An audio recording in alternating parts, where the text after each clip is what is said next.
We are back on track. We are back on track. Yay! Good morning, good morning, good morning. What day is it? Is it Sunday there? Yes, ma'am. It's Sunday. It's Sunday. Happy Sunday, everyone. Happy Sunday. It's Sunday. Yay. So, as soon as I plug up this, I'm very proud of us because we got everything together today. And it's lovely. I'm wearing the Donna Summer Love to Love You Baby today hair. I got some big hair, oh, did we put Dr. G in the audience? I didn't do it. I was trying to make her a moderator. She probably jumped back in the audience. She's the moderator now. Okay, good. I don't know who put me in the audience. I didn't do anything. That was me trying to make you a moderator and my finger slipped. I'm always doing that. I'm always doing that. Okay, we're ready. I'm very proud of us because we're on time. We're on time. Let me just plug in the computer and we're good to go. We have the little adjustment in the outlets. So today I'm wearing the big Donna Summer Love to Love You Baby hair. You know how a witch likes to do. I'm a shapeshifter. Love to love you, baby. Black women stand up and loving the hair. All right, can I see y'all through all this hair? All right. This is Donna Summer. I'm calling her Love to Love You, baby. That's what I'm calling her. All right. Let's begin with a deep breath.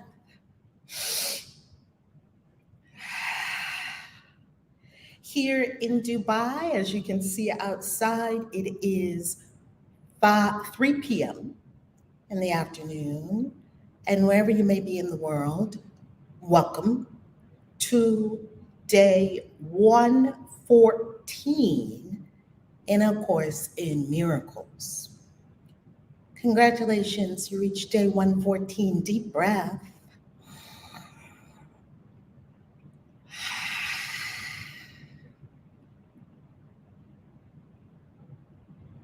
Deep breath to clear the mind.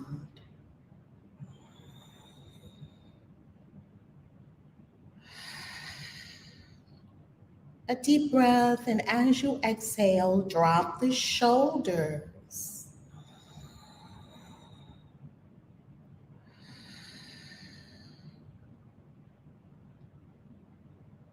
Inhaling, exhaling in a cadence that works for you.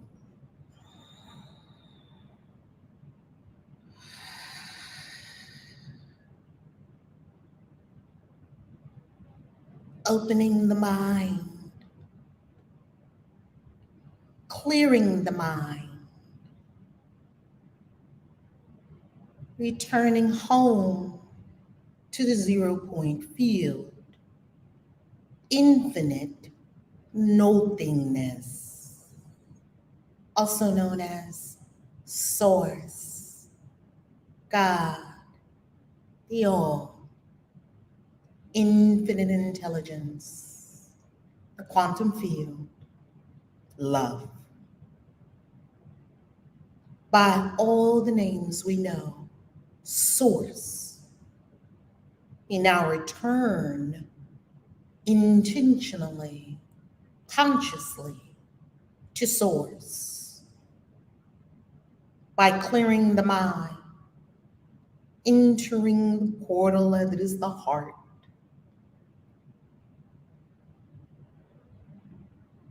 and accessing the universe. It is within. This is done with eyes closed, mind clear, mind like water.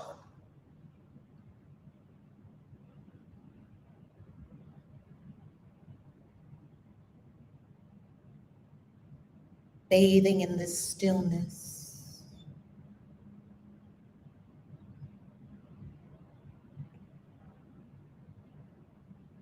Being subsumed by the all. No personality, no separation, simply the all. Basking in the all.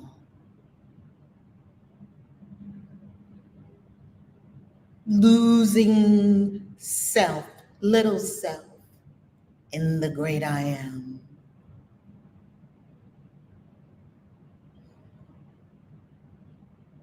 Feeling light in the body temple. Remembering self, capital S self, as the home of light and joy and peace, which abide in all.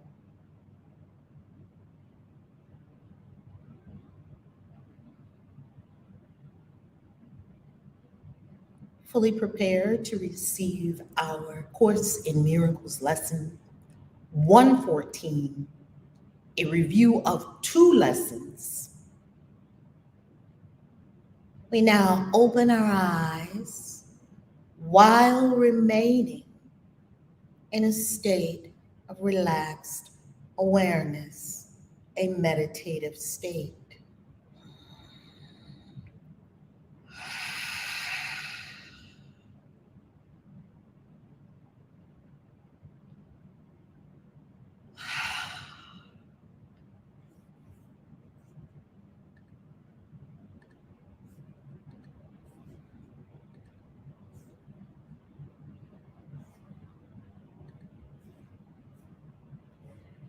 Lesson 114, remembering our daily practice is to practice in the hour upon rising and the hour at night. 5 minutes during the hour upon arising and 5 minutes during the hour at night, going to bed. 5 minutes within the hour that you go to bed. Throughout the day, on the hour, we practice one lesson, and on the half hour, we practice the other lesson. Here we go. For our morning and evening review, lesson 97, one of my faves, I am spirit. Say it to yourself. I am spirit. Again, I am spirit. Again, I am spirit. I am the Son of God. You are the Son of God. You are the child of God. You are the child of the universe, the daughters of the divine, the children of the divine, sons and daughters of the divine. The Mayans call you, all of us, cosmic roots. We are the roots of this cosmos. Nobody can contain my spirit. Your spirit is far beyond the body. Nobody can contain your spirit,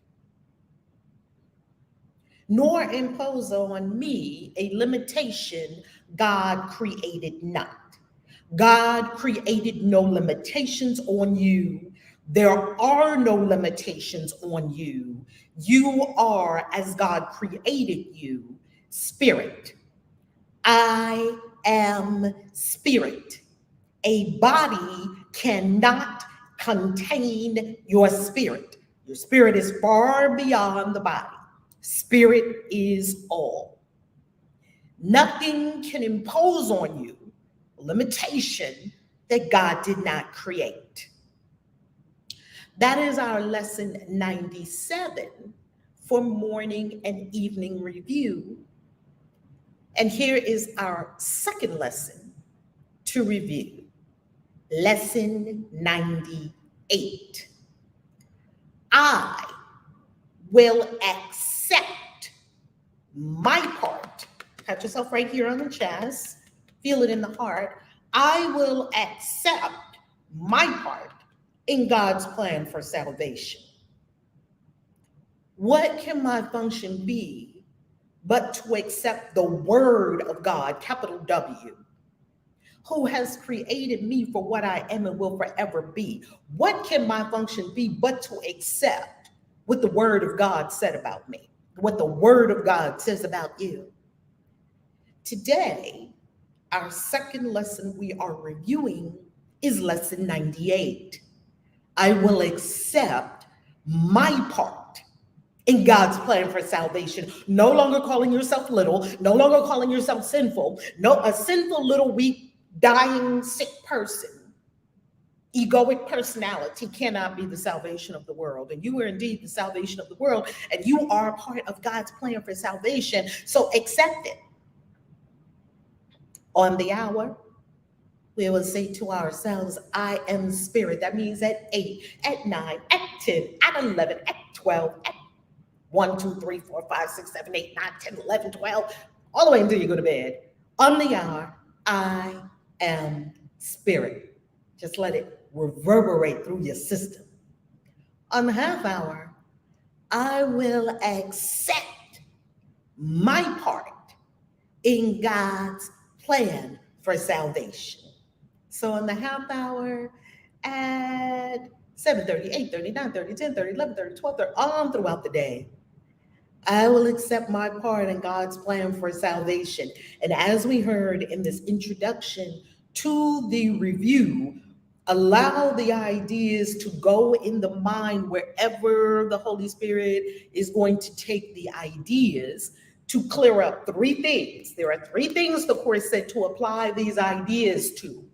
One, needs, what you think you need. Two, all your seeming problems. They're not real, they're seeming problems, they're illusions made up of a construct, a mind that doesn't have anything else better to do. Three, all concerns. So we are going to apply I am spirit, and I will accept my part in God's plan for salvation to those three. That is our Course in Miracles lesson 114. And now the floor is open to discussion. I will be silent.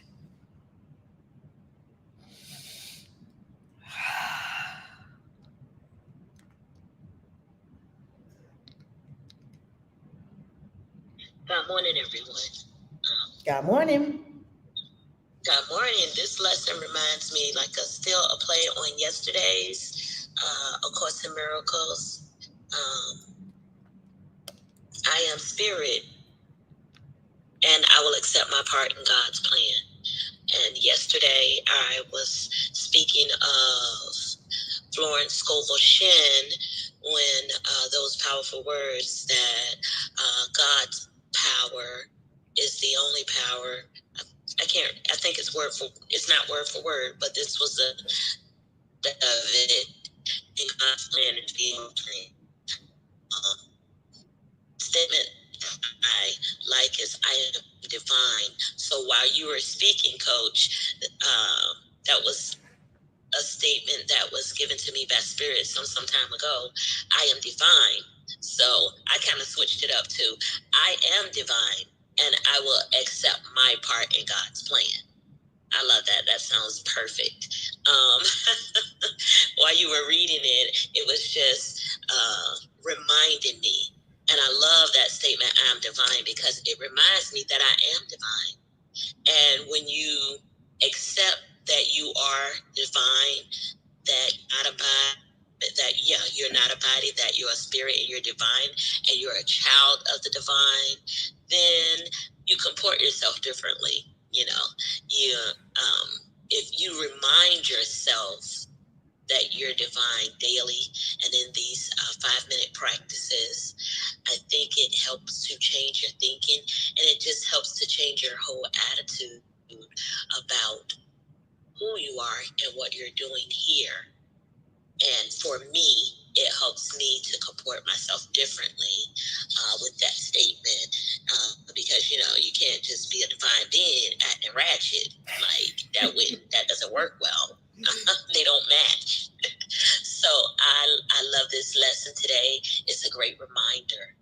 a great reminder of who we are. And when we were at the 222 manifestation and Dr. G was speaking of, you're not responsible for who you are, but what you say you are. And that has stuck with me ever since the 222 manifestation. And basically, that's also a reminder that you're divine. And because you're divine, you should support yourself in a way because you're responsible for who you say you are, not for the other part. So I'm complete at this moment. Dr. Jiwa, would you like to elaborate on that? Yeah, the exact quote is, who you say you are, who you are is not up to you. So who you are is not up to you, but who you say you are is.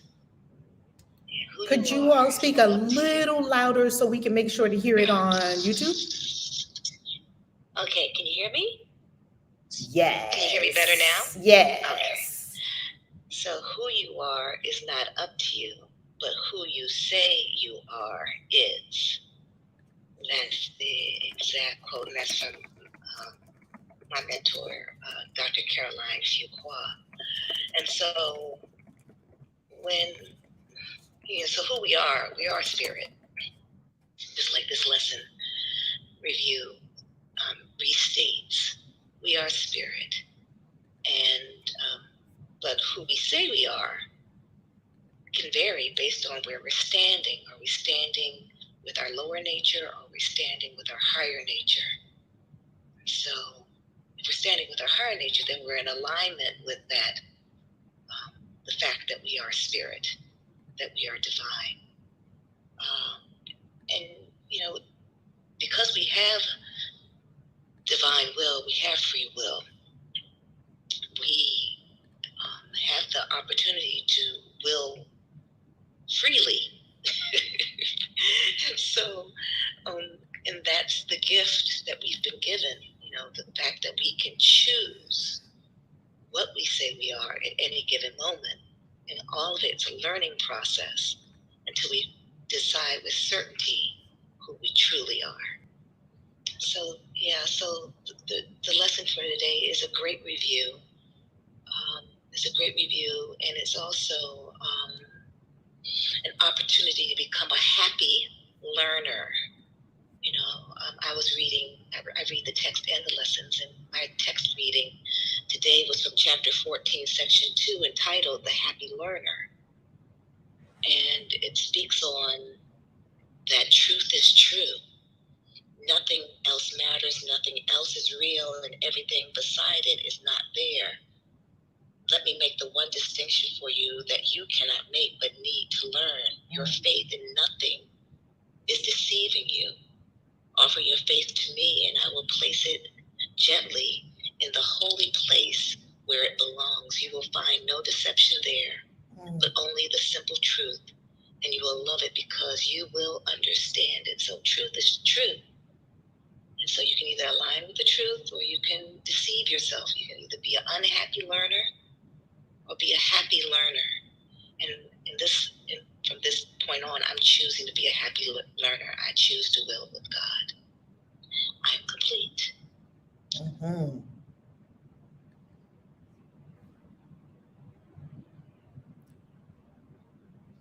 Thank you, Dr. Jiwa.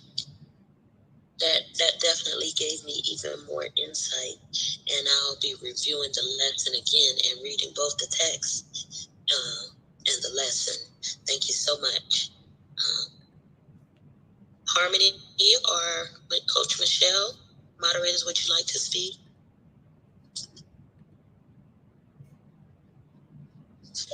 I have a lot of background noise, but thank you. I will just share, if you can hear me, I have some noise in my background as well. And concur that this is a great review. I can never get enough of I am spirit. It just holds true as being a guide in my journey or in this spiritual journey that I am on, of self-remembrance, truly remembering who I am, and the power and purpose that lies within me. I am complete. Awesome. Yeah, this is definitely a great reminder. And these reminders are necessary as we're going through the Course in Miracles daily, because we're taking in a lot of information on a daily basis, and it's configuring us as we go through it.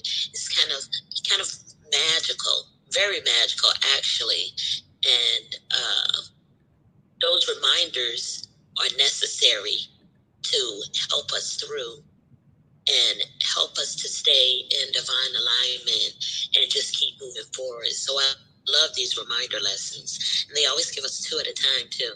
So it gives you plenty to meditate on and to just plenty of work. We always talk about doing the great work, so it gives us plenty of work to continue on this path and to keep us in alignment. And we can never get bored with this Course in Miracles, that's for sure. Coach, are we ready to invite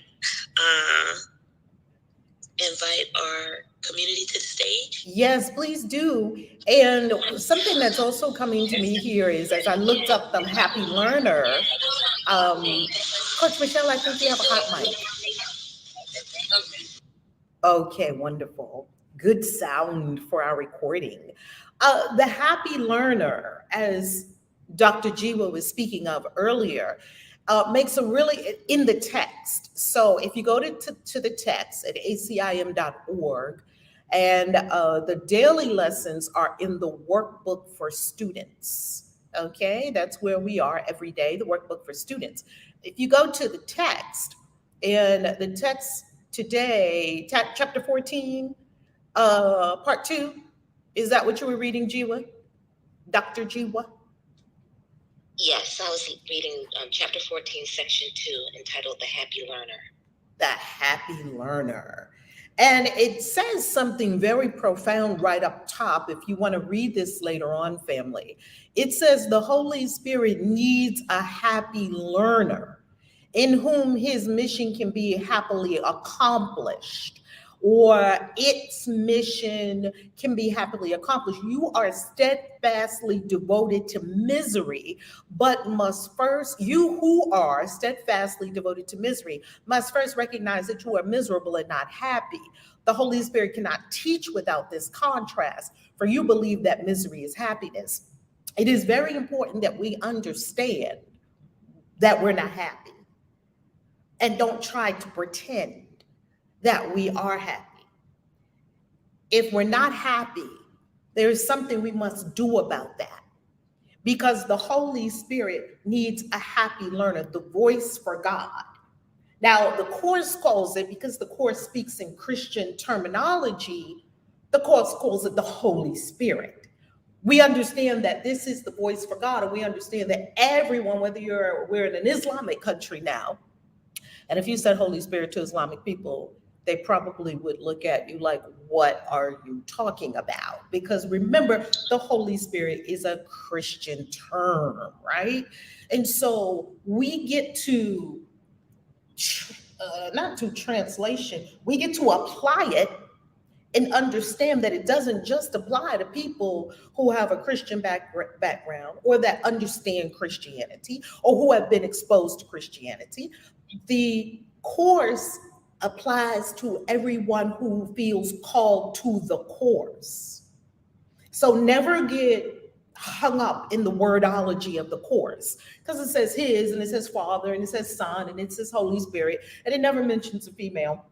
It only mentions his, him. It calls all of the children of God sons of God, the sonship, meaning all of us. It calls Christ our elder brother. It calls the Holy Spirit him. It calls God the Father. And that's all very much so that those who are in the Christian experience, we understand that. We know what it's talking about. If you are not in the Christian experience or haven't been, if you're in the Islamic experience or the Hindu experience or the Native American experience or the Aboriginal experience of Peru or Latin America and all these places, you would not see Holy Spirit. It would be called something else. We're talking about the same thing.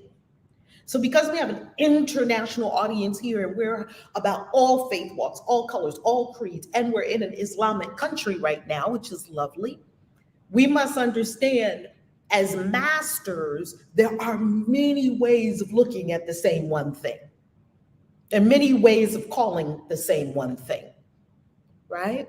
So that voice for God within us, some people call it inner knowing. You could talk to the sharks. The sharks probably wouldn't call it the Holy Spirit. The sharks would call it gut. My gut told me.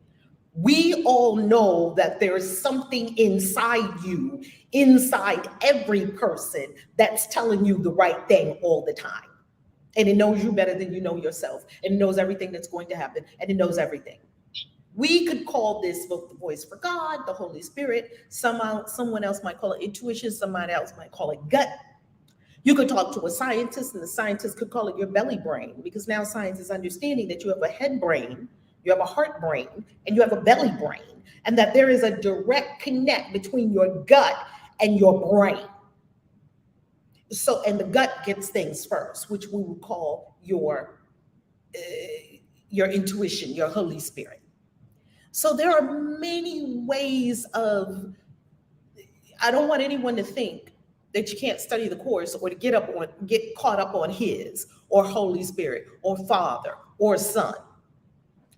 Don't concern yourself with any of those things. Get to the truth of the matter and apply it.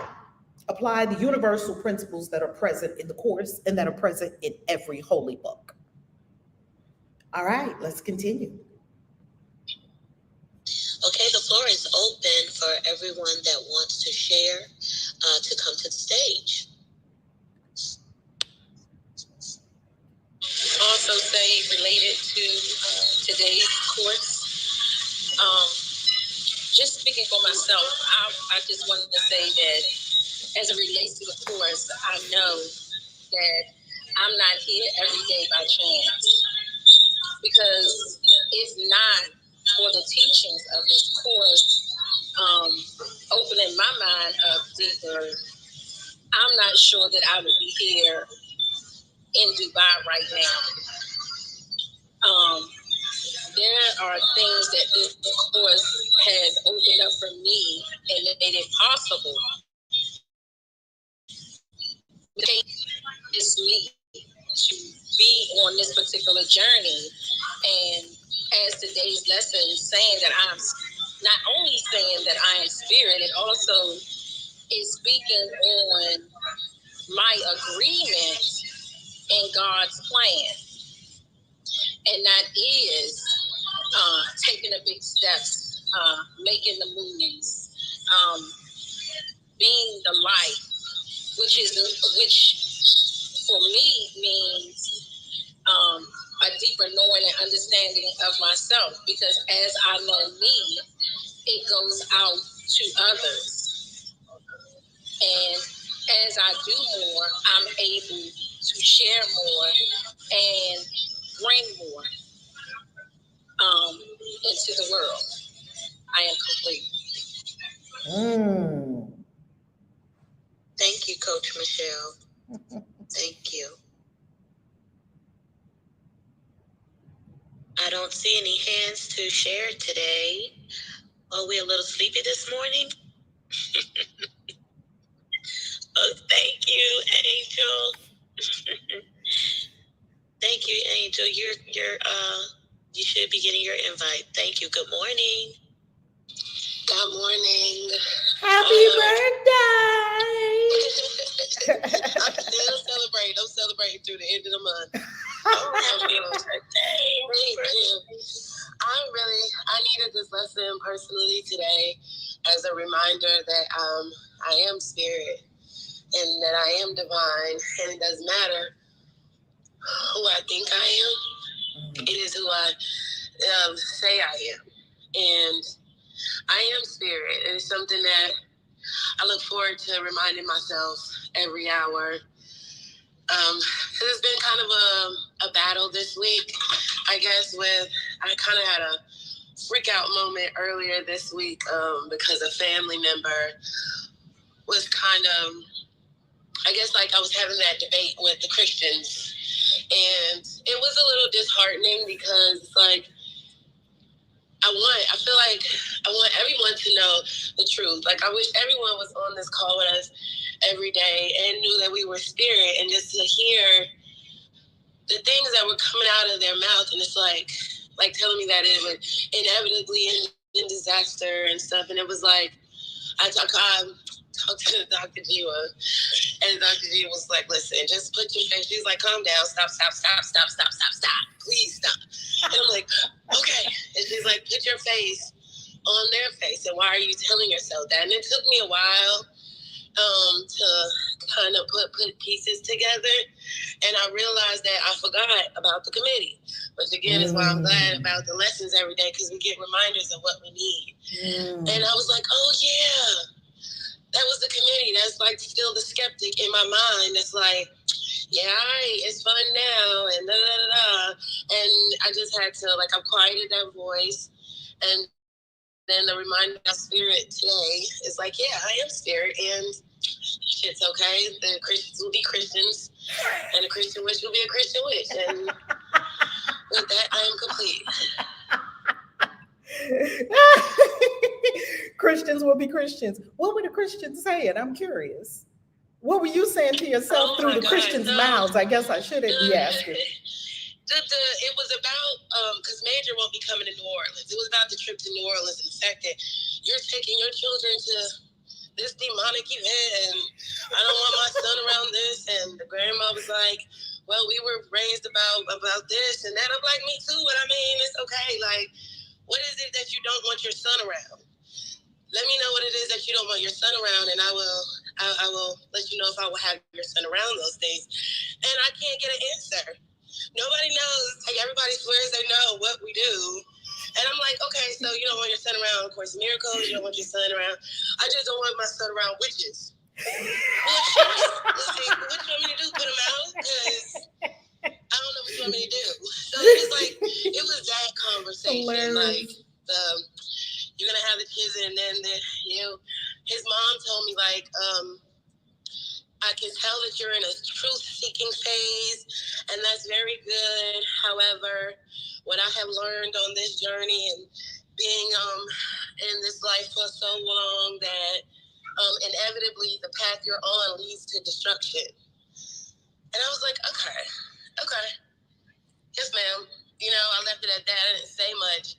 And it just, I had to sit with it. And it's like, I didn't realize where it was coming from. I'm like, why are they saying these things to me? Like, I'm over here bubbly, throwing fairy dust and glitter everywhere. Like, I'm telling everybody I love you, and I'm genuinely happy. And I'm not understanding why this is coming to me. And that was why. It was like, it was still a part in my mind that wanted to, I guess, for comfort purposes, go back to default mode, and it ain't happening. So that was what was going on. Can I talk about the witch wound for a moment? This could be helpful. Yeah, and Angel, sounds good? Yes, ma'am, please. Okay, there's a thing called the witch wound. And what is the witch wound? It's a collective wound that mostly everyone has. It is fear of the witch. It's literally called the witch wound. Look it up. It's a wound. And it's a collective wound in the collective unconscious of humanity. Why would people instantaneously, when you say the word witch, clear the room? It is an irrational fear coming from deep within the unconscious. When people told me not to use the word witch, which over the years, many people have told me not to use the word witch, I knew within myself that using the word witch was the exact thing that I was to do. How did I know that? Because Spirit spoke to me and said, this was before I found out about the witch wound.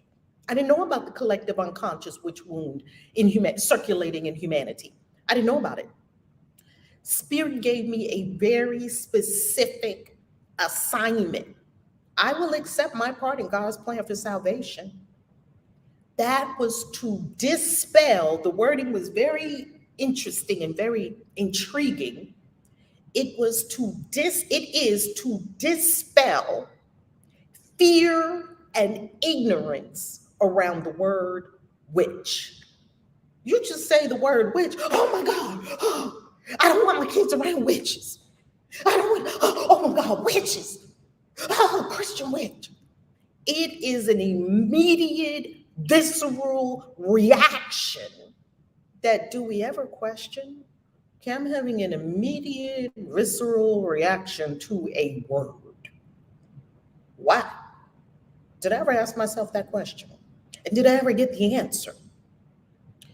So, because Spirit gave me this assignment, and I was deep in the witch wound a long time ago myself, because let me tell you, I did not want to use the word witch. Oh, no, no, no. Even though I know in my bones who I am. And it's ancient and it's old. I know. I didn't want to know.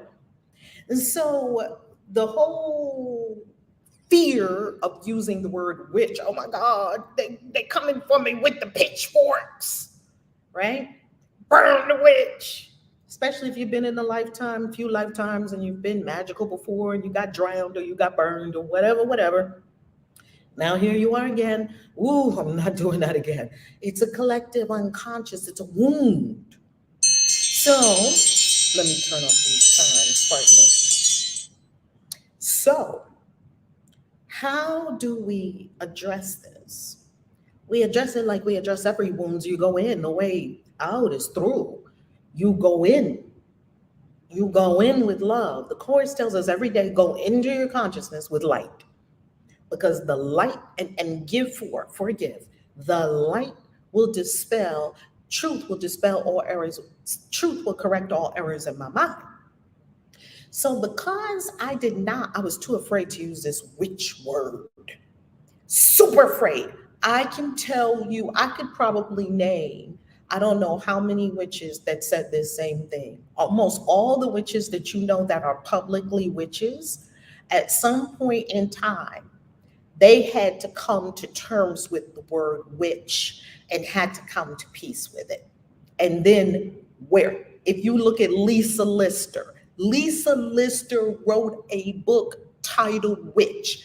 I just signed a book publishing contract to write a book titled Witch. We don't have the subtitle yet. We're working together with the publisher. I meet with the publisher next week on the subtitle. I am the lead author. I'm the author of the book, Witch. Lisa Lister wrote a book called Witch, Unapologetic. What is the title of it? I'm going to bring it right up on the live stream. Witch by Lisa Lister. An incredible, incredible witch whom I absolutely freaking love. And she talks about this book. There it is, Witch. Unleashed, untamed, unapologetic. And when you read Lisa Lister's book, because you know I ran and got the book as soon as I found out about it. When you read this book, if you choose to read this book, it's in front of you. You can read it if you want to. It's an amazing book. As you can see, it has quite a few ratings, incredible ratings. This book is so powerful, because you can tell people who have met the witch wound, healed the witch wound, loved on the witch wound, and now are here to help other people come through the witch wound. You ain't got to be afraid of witches. Now, the next thing that you must understand is most people don't even know, Christians don't even know why they're afraid of witches, which is really a very ignorant thing to do. I was there. You don't know why. Why are you afraid of the witch? Because somebody told you. And why were they afraid? Because somebody told them. And why were they afraid? Because somebody told them. And why were they afraid? Because somebody told them. You never went to do your own investigation. You see, when I began to clear these things from my mind, no longer did I have people saying things like that. No longer did people say, oh my God, the witch. I had people calling me, what about this? What about tarot? What about such and such? Oh, they leaned in. Why? Because I leaned in. Someone just called me the other day about some spiritual work for their space, because I do spiritual work, right? Clear your witch wound, and you will not be in the presence of people who have an active witch wound gaping wide open, and your presence pours salt on it. Is this helpful?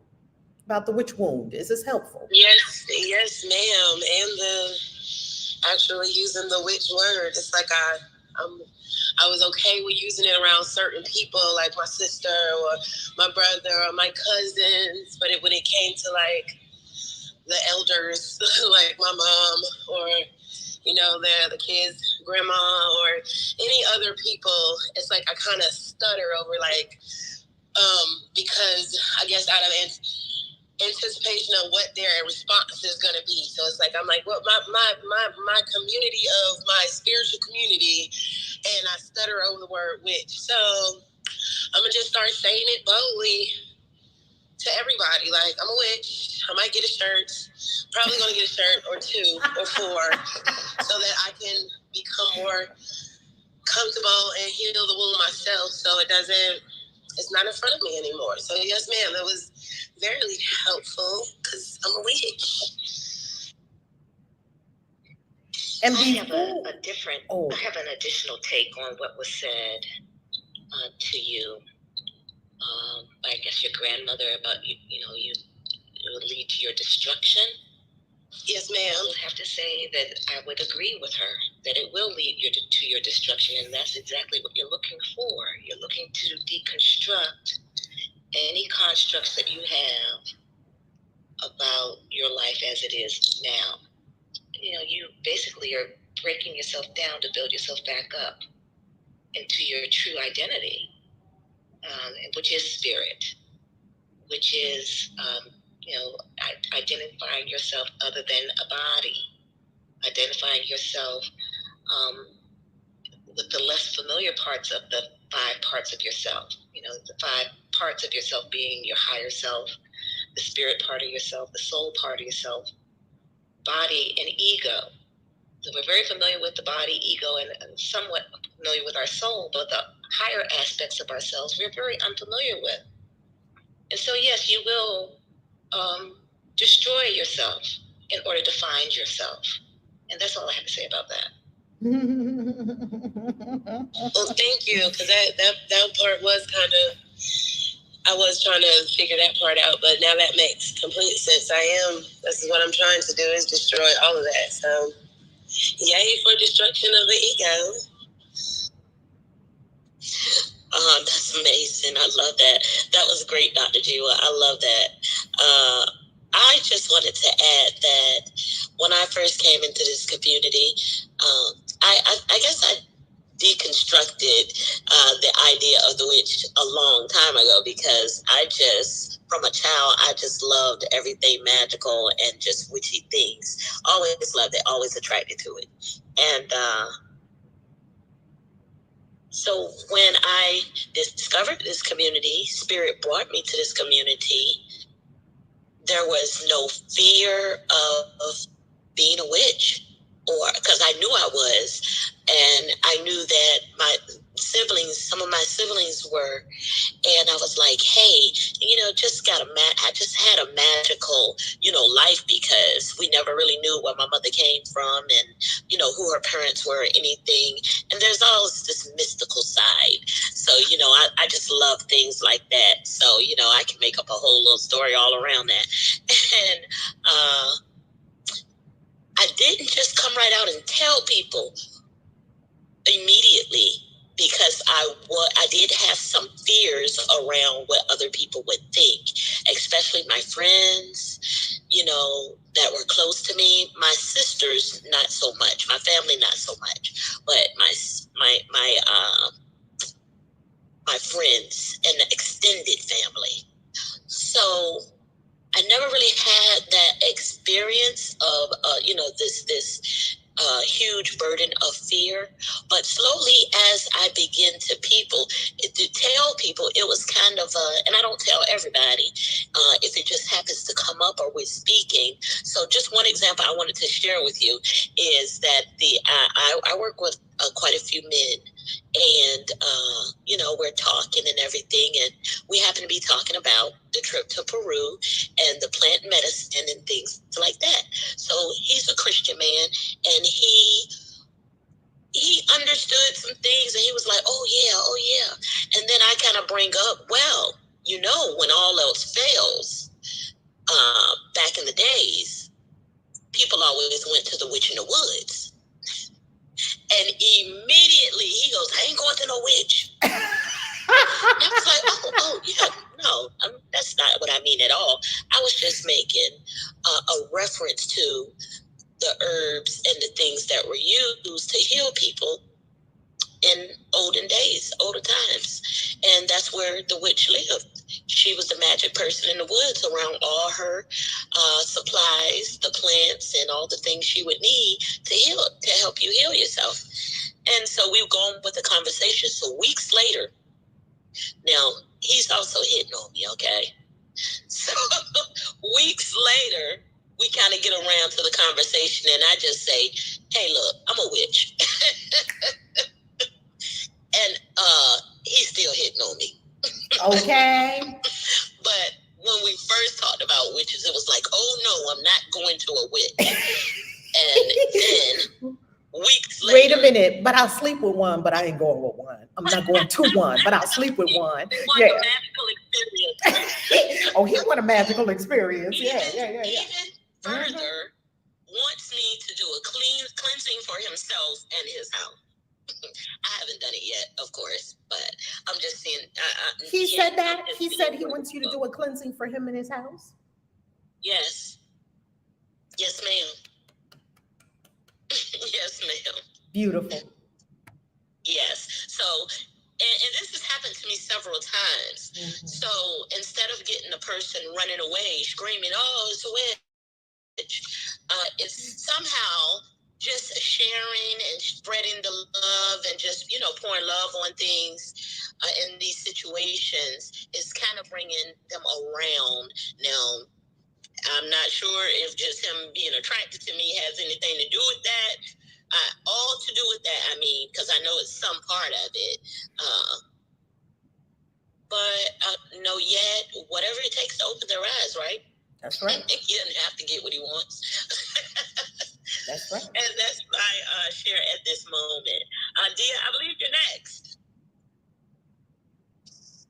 Good morning, everybody. Good morning, Dia. Good morning. I was wanting to share on the bit about the witches. For me, I felt like going to the 222 event was my personal way of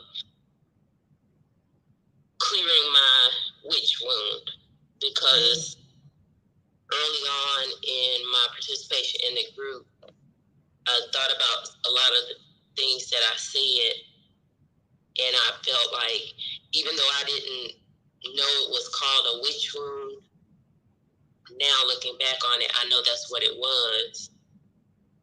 And I felt like whenever I hear the word witch, the Wizard of Oz story always comes to my mind.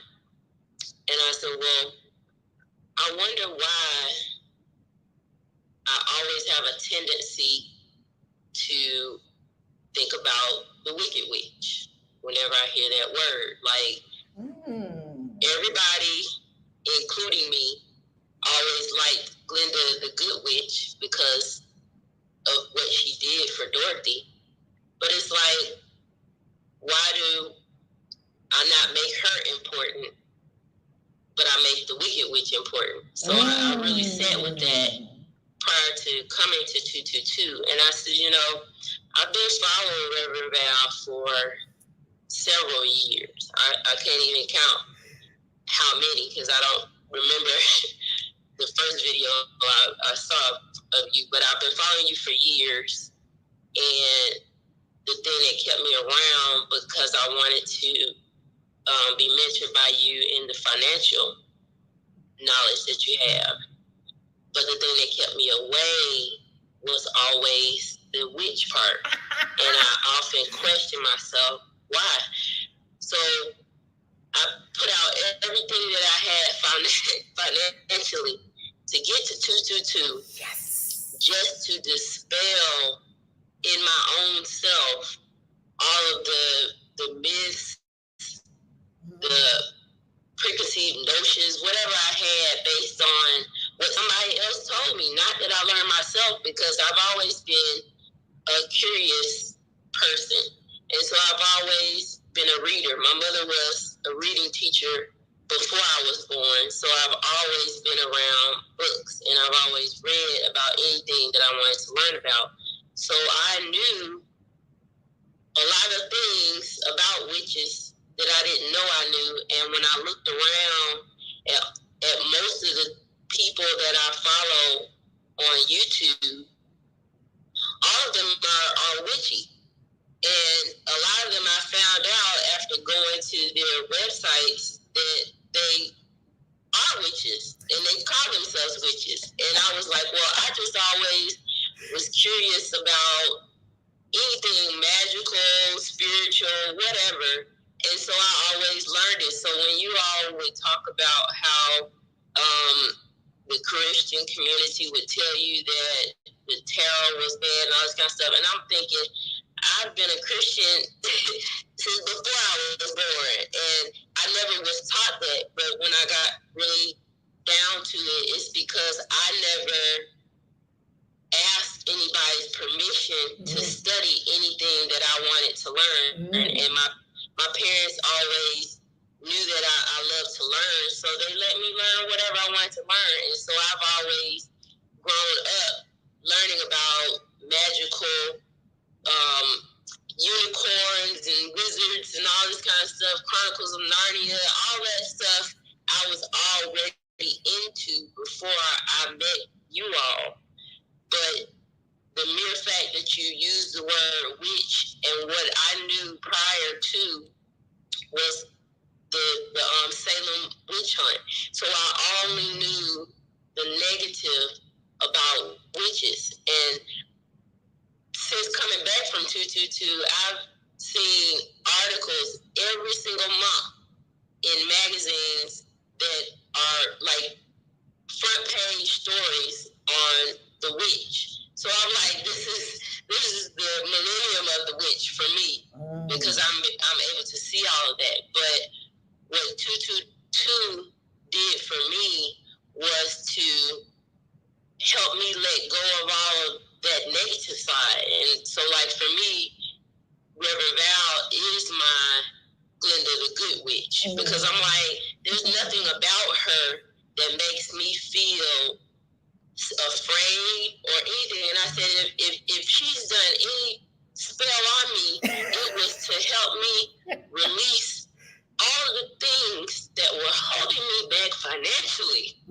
to be able to get to where I am right now today. Yes. And for that, I'm grateful and I'm thankful. And if it took the word Christian, the Christian witch put together to put that together in my mind and get me to where I am today, to where I was able to let go, I'm thankful for that.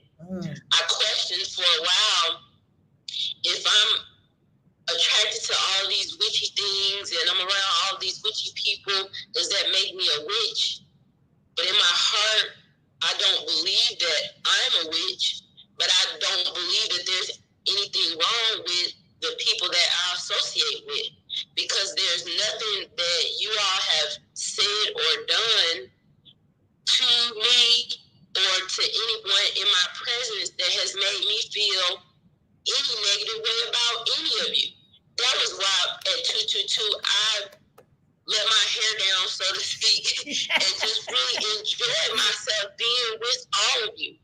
And because I felt that way about you, when I came back and I had a conversation with my mother, there was no fear in her. There was no condemnation in her. There was no judgment in her.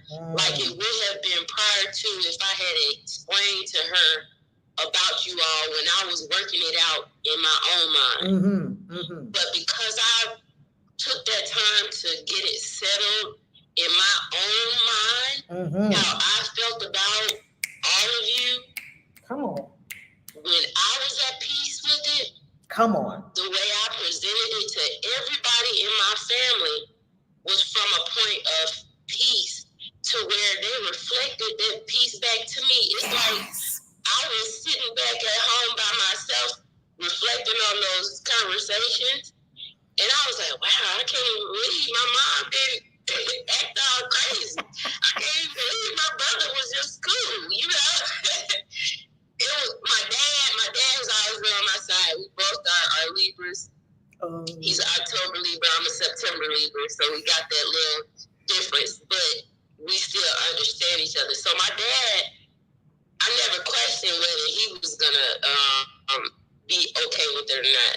But my mom and my brother, it was different. And so to see them reflecting that peace, that was when it really hit home for me that what the energy that I put out is reflecting back to me through everybody in my life. So I'm just grateful to have met you all, crossed paths with you all, and for however long it is, I'm glad to be a part of it because of how it has changed my life within this year and gotten me out of such a stuck place. And I'm complete.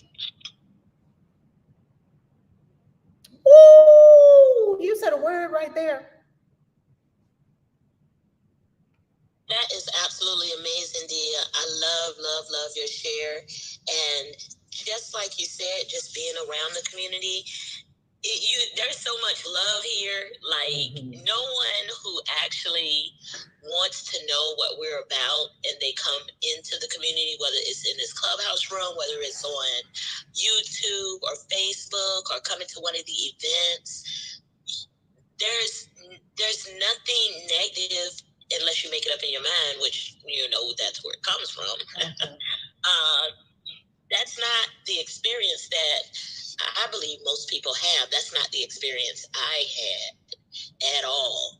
And once you make the decision to say yes to your soul, like so many things unfold in front of you, and that's the beauty and the magic of it all. I absolutely love your share. I really, really do. Because if you have questions, okay, seek out the truth. As Angel's grandmother was saying, or someone in her family was saying, that they know that she's seeking truth. And I was definitely seeking truth when I ran into this community. Not ran into, but when I was led to this community because I asked for a master teacher. I was like, okay, I've gone far enough on my own. I require a master teacher. And I literally said that to Spirit. And that's how I ended up watching the video of Coach in the car talking about why Black people are broke. And then, of course, once I was in the community, that's when I met Dr. Jiwa. So if you ask Spirit for direction, you and sincerely mean it and have a pure intention, and a pure heart, you will receive the guidance that is necessary, that you seek. And they say when the student is ready, the teacher will appear. So there we are. Would any of the moderators like to add anything to this? That was a great share.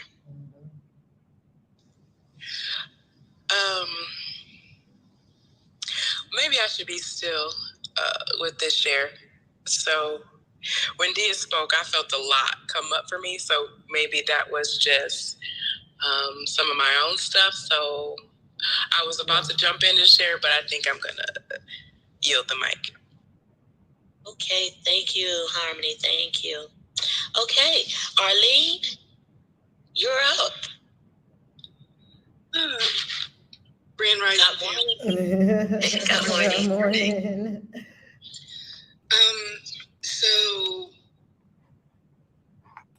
saying about the destruction of the self that kind of prompted me to come on the stage, and then Dr. Jua, her share about the destruction of the self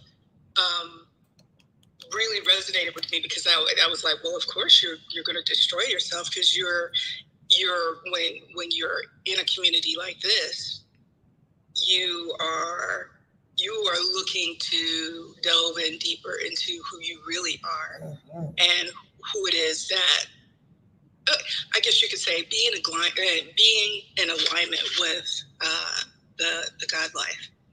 And recently I was a part of a masterclass or was listening in on a masterclass, and the spiritual teacher there shared that many of the people that we know as millionaires and billionaires, and soon I think there's sometime this year there will be like a newly minted trillionaire, that all of those people for the most part are very spiritual people, that they are looking to evolve past what it is that they may have been brought up in. And I mean, and I'm not necessarily, I'm talking about those folks who actually, may have come from more humble beginnings.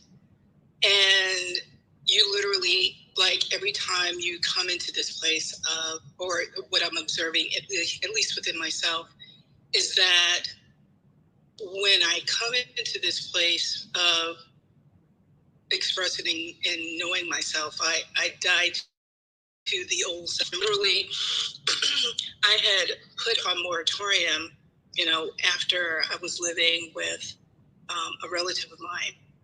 And, because magic was what got things moving for me, being magical and just being in the embodiment of it, but I was still in a place of fear with it.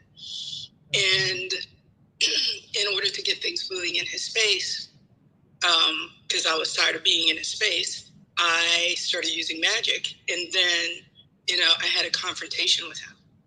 And for, I'd say, a few years after that, I would do I started, evolving and learning the prayers that, that would push past the things that was blocking that.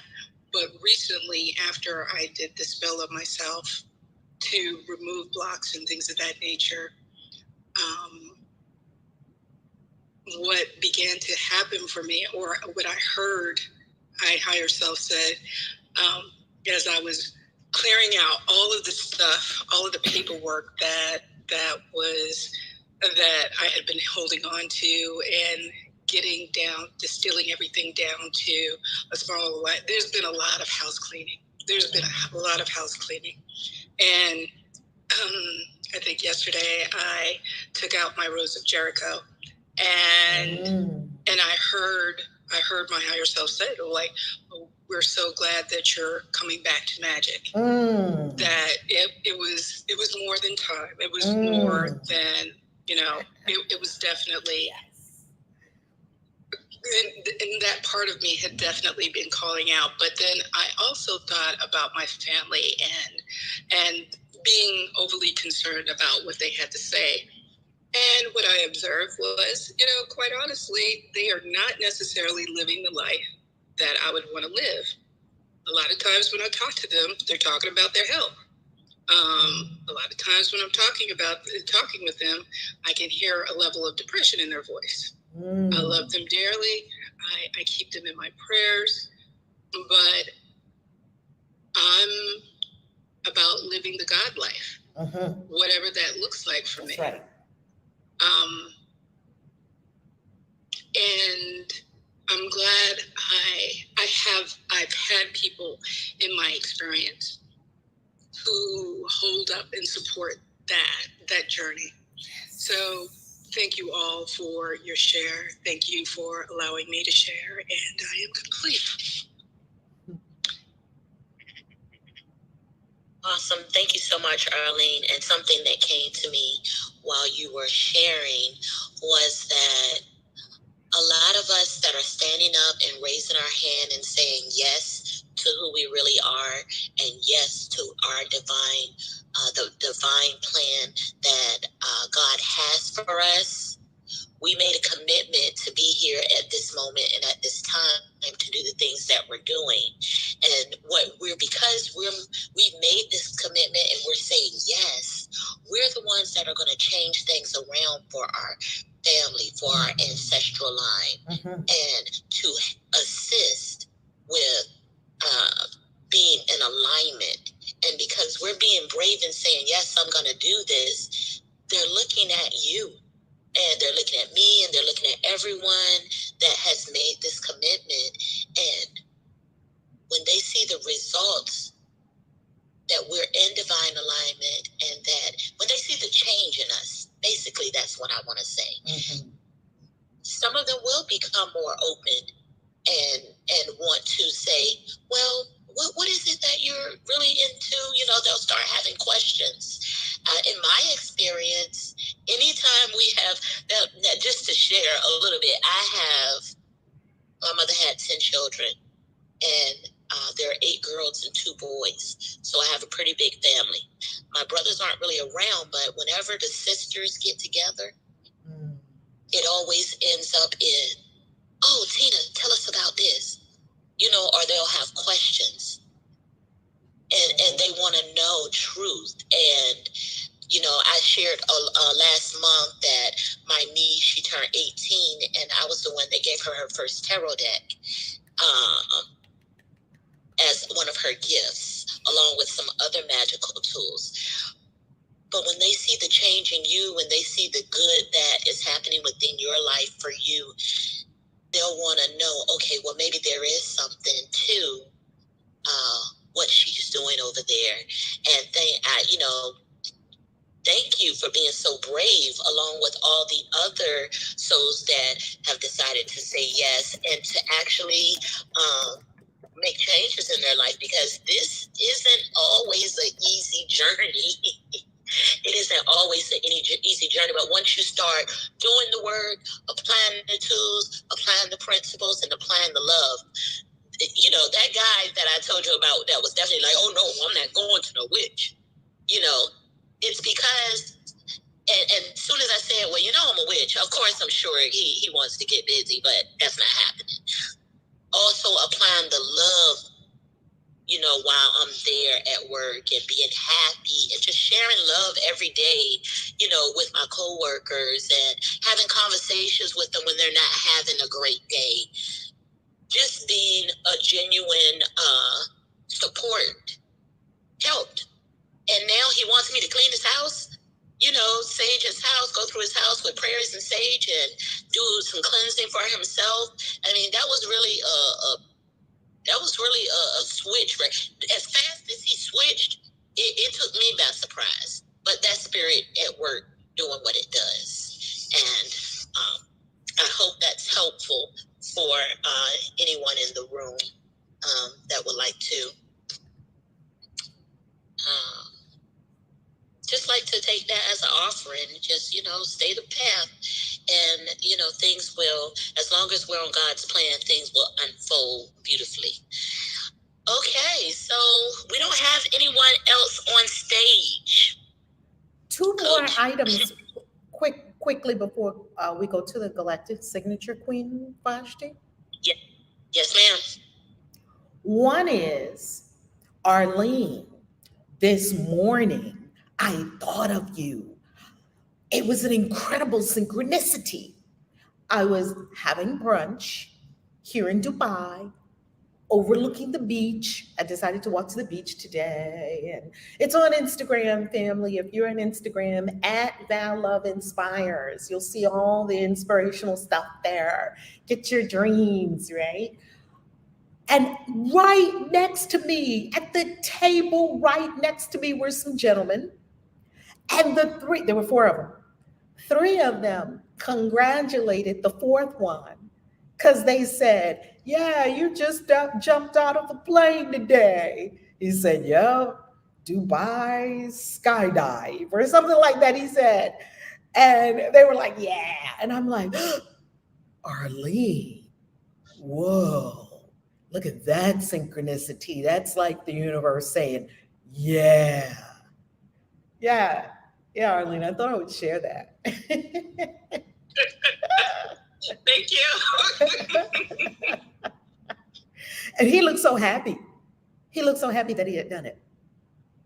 With regard to using magic to get yourself out of a prison, any kind of prison, we go to Damien Eccles. Damien Eccles is one of my favorite magicians. Damien Eccles says, magic saved my life. I have it pulled up here on the screen share on YouTube. And if you want to hop over to the YouTube video later on and see it, you can see him and you can see this article. He said, magic saved my life. The former death row inmate turned warlock. Damien Eccles, you know how Queen Vashti and I love Damien Eccles. I love him. I love him. Now, I know a lot of magicians and wizards and warlocks and witches and all of them. Oh, he's way up there on the list. And Damien Eccles' religious beliefs once got him wrongly convicted of murder. Now he's free and wants to teach others. He said the first time Damien Eccles saw an angel, he was terrified. It showed up one day in his prison cell at Tucker Maximum Security Unit in Arkansas, where he was serving a death sentence after being wrongfully convicted of a triple child murder. They said that this man had killed 3 kids. The angel had no halo or trumpet. It wasn't like a person with blonde hair and blue eyes and wings on its back. He says the same thing that I say. I don't experience angels quite like that. Instead, it looked like 2 black triangles, one big triangle as the body and a smaller one for the head. It had no discernible facial features, but I knew it was an angel. And I got why angels in the Bible say, be not afraid whenever they show up, because this thing was terrifying. After the initial shock, he felt completely encased in the angel's clear light. Same thing happened with that angel in my kitchen. And that angel didn't look like, the blue eyes and long blonde hair and the flowing robes and the wings.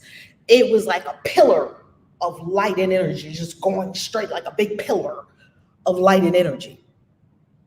He said for years in solitary confinement, he was in solitary confinement for years. Eccles, his name is spelled Damien, if you'd like to look him up, last name Echols, had performed rituals intended to summon protective angels. It was part of his spiritual practice of ceremonial magic, which he defines as, this is a very powerful definition of ceremonial magic. He defines it as the art of shaping reality with intention and will. Isn't that delicious?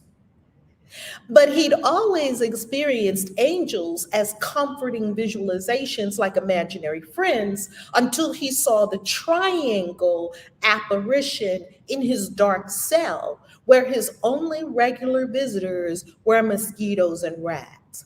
It was the first time I felt like an angel was really physically there. And if you go on and read his story is quite fascinating. Damien Eccles, not long after that, continued to perform magic and released himself from solitary confinement, wrongfully convicted of a triple child murder with magic. And he's out. And now he teaches other people about the art of shaping reality with intention and will, or some people would call it magic, others would call it intention, creation, manifestation, whatever you call it, dance with the universe. I call it cosmic orgasm. It's whatever you want to call it. And now, because we have the incredible Rainbow with us, go ahead, Rainbow. How you loving? Namaste, Faye. We're all angels, for fuck's sake. Faye means angel.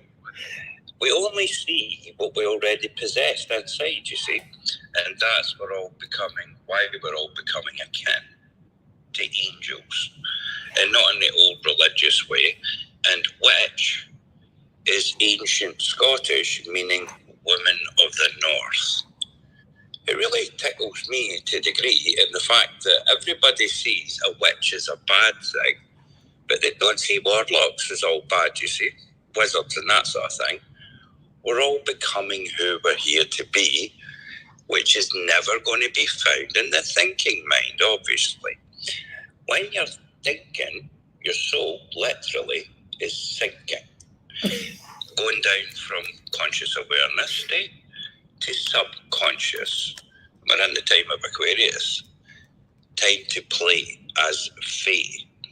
And source energy, when you're in your flow, when you let go of that need to know or anything you've been learned from the past, well, then you're in source energy's flow, which is just pure potential. And the guy you speak about in the prison, by the way, perfect to me, the Trinity, triangle, whatever you want to say, yin, yang, and love. Love is as light as a dove, not carrying any crap from behind, and stronger than the best Italian leather glove. Amazingly amazing, you see. Everything's a synchronistic tapestry. And anyone feeling fear inside the mind, just remember, your soul's more precise than a spear. And that's why destiny has to be right there. So the next time you feel a fear, you jump on it quicker than a bucket over a frog, and you'll feel good. Because we're all source energy. That's our conscious awareness, you see. And that just wants to flow naturally into the synchronistic tapestry. And by the way, came in the other day, I missed the room, obviously. The Pando tree, beautiful to me. Latin name, I spread. And that's what you guys are doing, you see. Ever evolving in the right direction. Don't worry about what anybody else is thinking. They're all just sinking. The soul, I mean, literally. It's divine in terms of the frequencies I hear. Because you guys are raising yourselves out of the old fear. Because you're becoming your own spear. And before you know it, you'll be your own seers.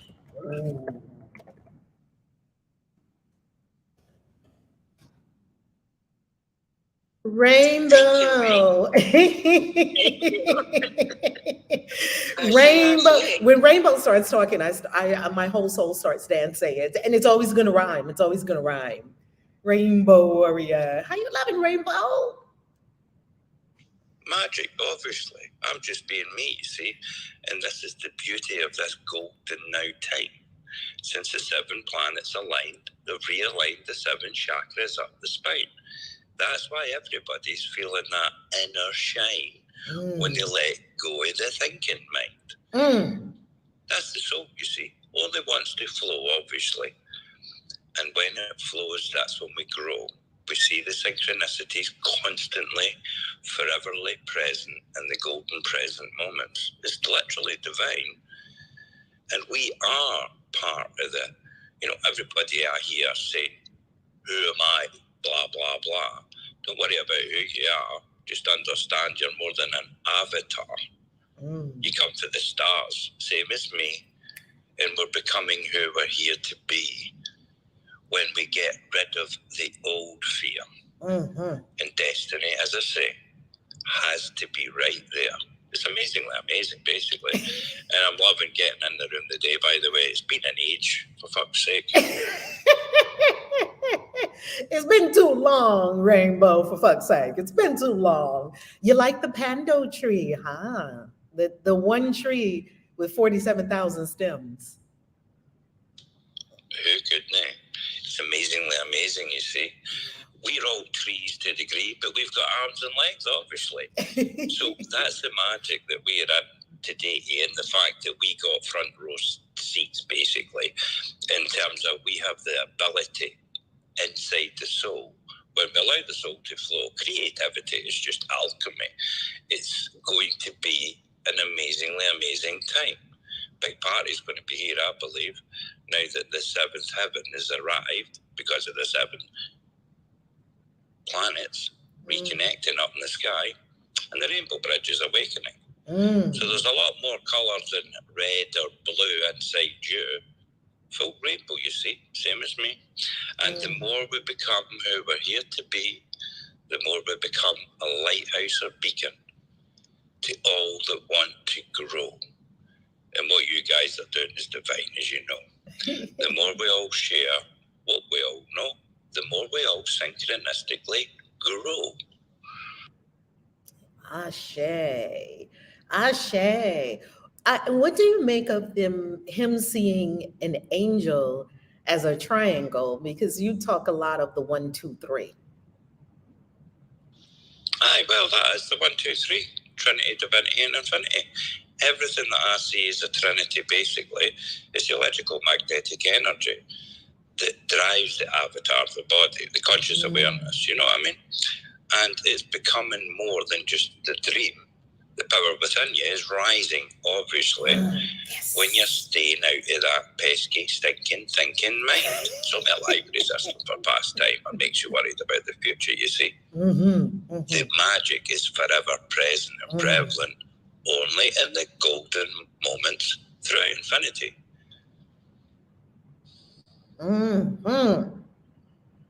Yummy, yummy, yummy. How do people stay out of the conscious mind? How do people stay out of the conscious mind? The mind is the problem, is the issue. How do people stay out of it? What would you say to people about that? It's the care snare, basically, taking you back up there, away from your soul, literally. Meditation is a lovely way to get the mind into a relaxation. And when the mind's relaxed, music to me, that's magical, basically. If you go into the transcendental, that takes it beyond the elemental.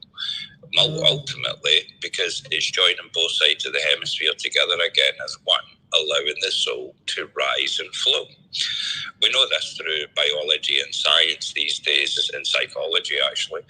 But it's all there in numerology and astrology. Everything's being realigned now in this golden time. So it's basically, you think, you sink, you flow, you grow, and then you feel the inner glow. It's the only way to catch all the synchronicities coming in your way. But stay away from manifestation, for fuck's sake. Manifestation's a thing of the cranium. You tell me, how can you believe in fate and manifestation? Manifestation, everything would be all over the place, literally. Everybody admires nature in a beautiful way. What makes you think nature's not part of us too, you see? We're all living entities in this beautiful reality, and now we've got into the seventh time. We're outside the old duality and squarely to the beauty and trinity of this reality. And what of the age of Aquarius? I hear you speaking of the age of Aquarius. What of the age of Aquarius? What would you like to share with us about that? Where do you want me to start? The age of Aquarius. Anywhere you want to start, Rainbow. Anywhere. The age of Aquarius is the water bearer. And this is significant to the time now. We understand that water's in the air that we breathe or receive. Information, basically. Water carries immense memory, and we know that through scientific value today. And we're all connected in ways, multidimensionally, that most folk can't even see. When folk come and say to me, Rainbow, is the glass half full or half empty? I say to them, get your bloody well thinking mind. The air that you're breathing is water, for fuck's sake. That glass is not just full to the rim, it goes to the outskirts of the entirety of the universe. And that electrical magnetic energy is your conscious awareness. When you send out an intent, oh goodness me, that goes out to the universe multidimensionally. Just don't get in the way, causing lots of wrong vibrations by constantly trying to think your way out of the situation. It's like Lady said, it was amazing. It's allowing the source energy to unfold around you. And then you'll see the same as me. Conscious awareness is human, bird, dog, frog, or a tree. Everything's connected and works in a harmony, synchronistic tapestry. And it's just amazingly amazing. But only when you're outside the thinking mind. Yes. For everyone who's listening on YouTube and who may not know you, Rainbow Warrior, we know you on Clubhouse. When did you have this download? Because you were a mental health professional. I know you're a mental health professional, and you still help people with your rainbow sessions in more capacities beyond mental health. When did you have the awareness come to you of what you now know? Like, when did it happen? Did it happen like all of a sudden you were sitting by, like, you know, the Bodhi tree like Buddha, and it just all downloaded in your spirit? Like, how did you get it, what you have? How did you get what you have? That's what we want to know. No, absolutely. No, I went through the hero's journey, dark night of the soul, basically. But when I relieved myself of fear, I could see that I was my own spear, and then destiny was right there. So the universe reconnected me beautifully. And because I work in psychology, I could see the mechanism that reconnected me. Thus, I created the reconnection flow. Science, psychologists, and all the rest of it, but the best will in the world, they rush in and put out the latest trigger that's just been ignited inside the soul. And I got to see that, you know, we just take out the mechanism that caused them all in the first place, basically. And for me, it's clear with the amount of souls I've taken through the reconnection flow, everybody's disconnection is before the age of 7. Nobody seems to be missed out in this. It took us away from bliss. But we're getting back to, you see, understanding the peace within. Instead of seeking outside, it's all about allowing the feeling inside. And then once you go through the potion of emotion, your soul gets you right square in the ocean. And that's the air that we breathe, literally. Aquarius, you see. So you went through the dark night of the soul, you went on your hero's journey, and then what happened? Then I woke up and I just kept rhyming all the time, literally. You didn't have the time. But it is amazing. And I just think it's basically significant to the fact that we're now in the golden age. I never used to rhyme at all, for fuck's sake. It kind of does my head in, you see, because people can't see beyond the fluidry. But everything I'm sharing is more than because literally woke souls back to the vine. Cosmic tree, or a 1, 2, 3. You know, Rainbow, when you first came in, when you first made your appearance into our, I don't even know what to call it, our atmosphere, it was like an alien landing almost. It was so divine, so mystical, so otherworldly, so unusual. And then everything you were saying were rhyming, and we were like, how does he talk like that? And like part of your this evolutionary leap was that when you had a reorder and reconstruction in your consciousness, it turned into poetry and flowetry. Is that what happened? Aye, pretty much, basically. I stopped trying. That way my soul was flying.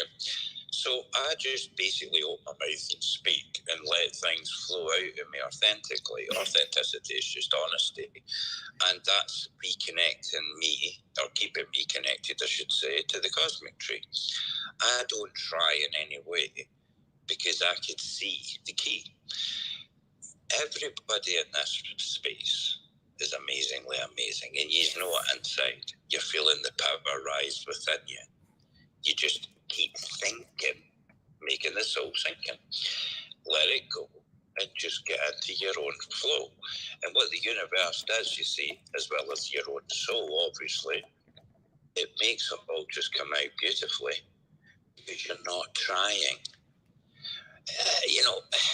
Everybody, if somebody says to me they love themselves 10 out of 10, I says, well, you don't love yourself at all, for fuck's sake. And if they say 11 out of 10, that's not the way of source energy. It's just to be who you're here to be. And collaboration is everything, obviously. And when we stop competing, we start to feel the harmony of the synchronistic tapestry. And everybody has this ability, maybe not to rhyme like me, but they all have gifts that are going to be amazingly amazing. And it's not just 1, 2, or 3. It's multidimensional, basically. The soul cell rejuvenates the body, makes a heartbeat, and makes you breathe. This all works most better when the thinking mind's asleep. So it's dead easy, basically. It's all just about allowing it to flow freely.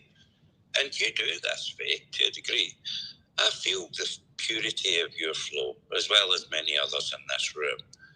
And that's why I come in here, because I love the feeling, you see, the synchronistic tapestry of frequency, because you guys aren't trying to be better than anybody else.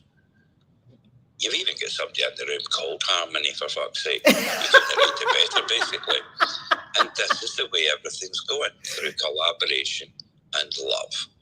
And like I say, love's as light as a dove. It's not unconditional, that's a condition.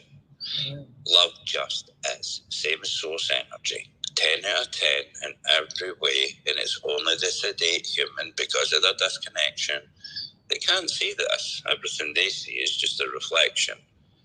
It's about just being. And then you can see, same as me, synchronicities are just constantly coming, multidimensionally, in all sorts of beautiful ways when you get out of your own way. Because each and everybody in this room understands me perfectly. Oh, yeah. You're the only keeper of your magic or your misery.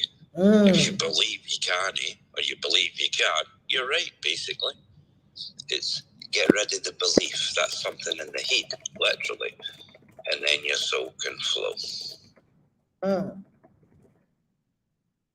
I'm putting the quote on YouTube and Facebook now. You're the only keeper of your misery or your magic.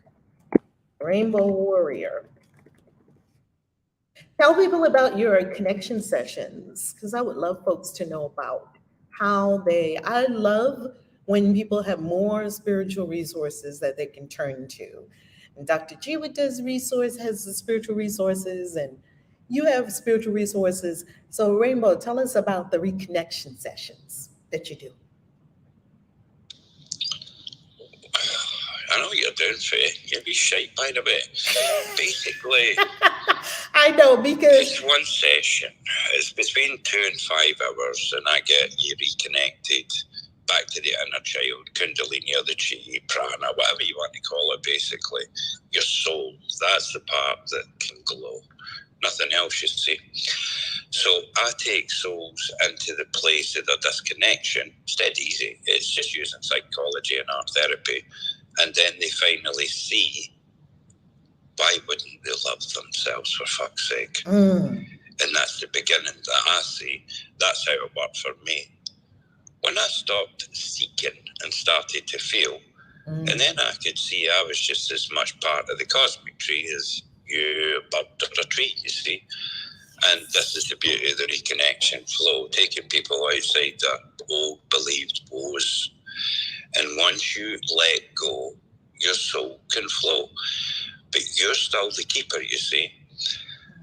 I mean, I have souls come to me maybe a month or two after the reconnection, and they'll say to me, rainbow, I keep getting pulled out of flow. And I said, what are you talking about?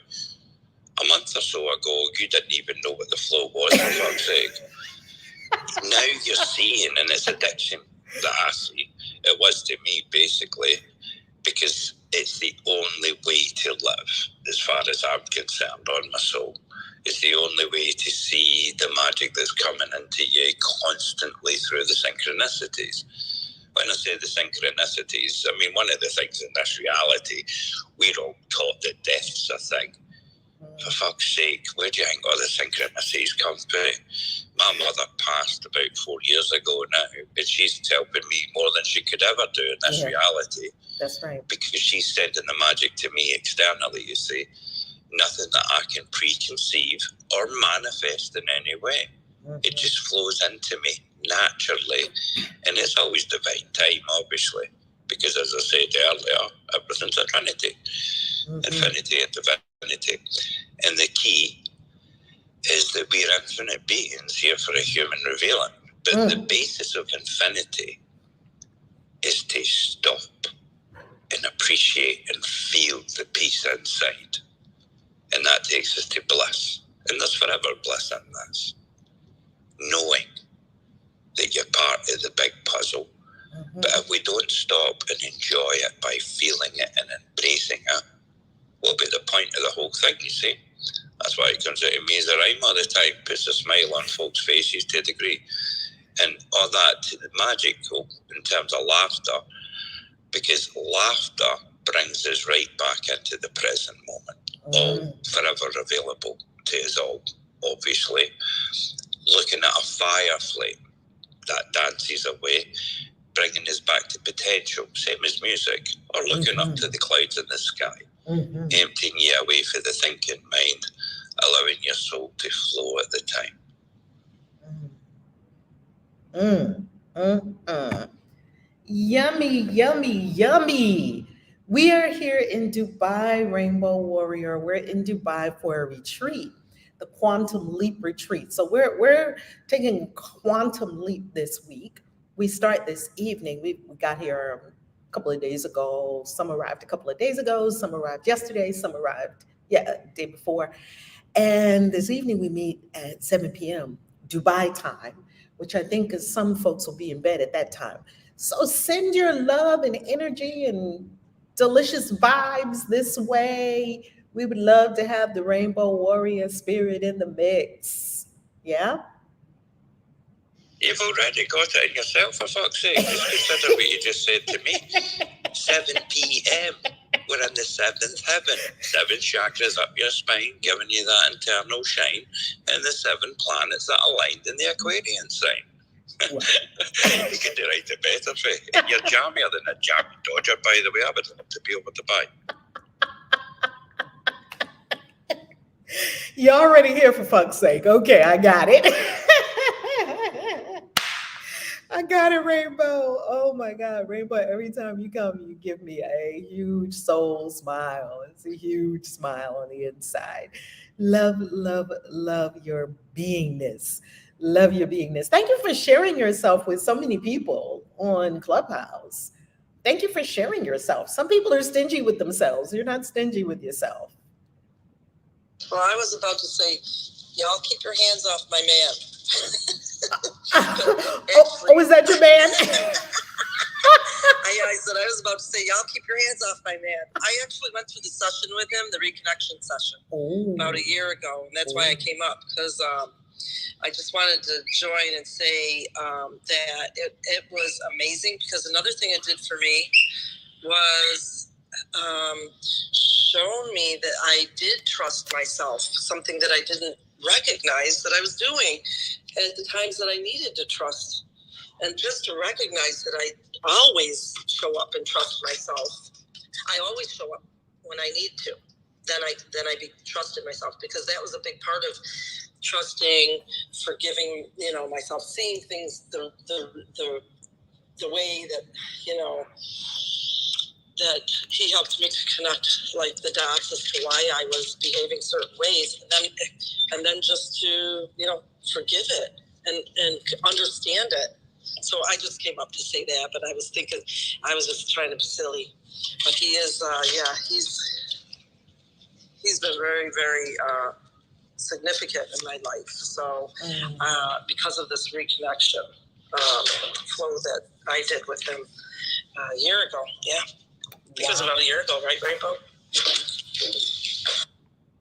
It was magic to me. You came to me with a very heavy heart, as many do. And what you just said was golden to me. It's about an understanding, not a belief. Belief to me just takes you back in your head, basically. It's understanding. So when folks say to me, Rainbow, why do you love yourself? I say, why wouldn't I, you see?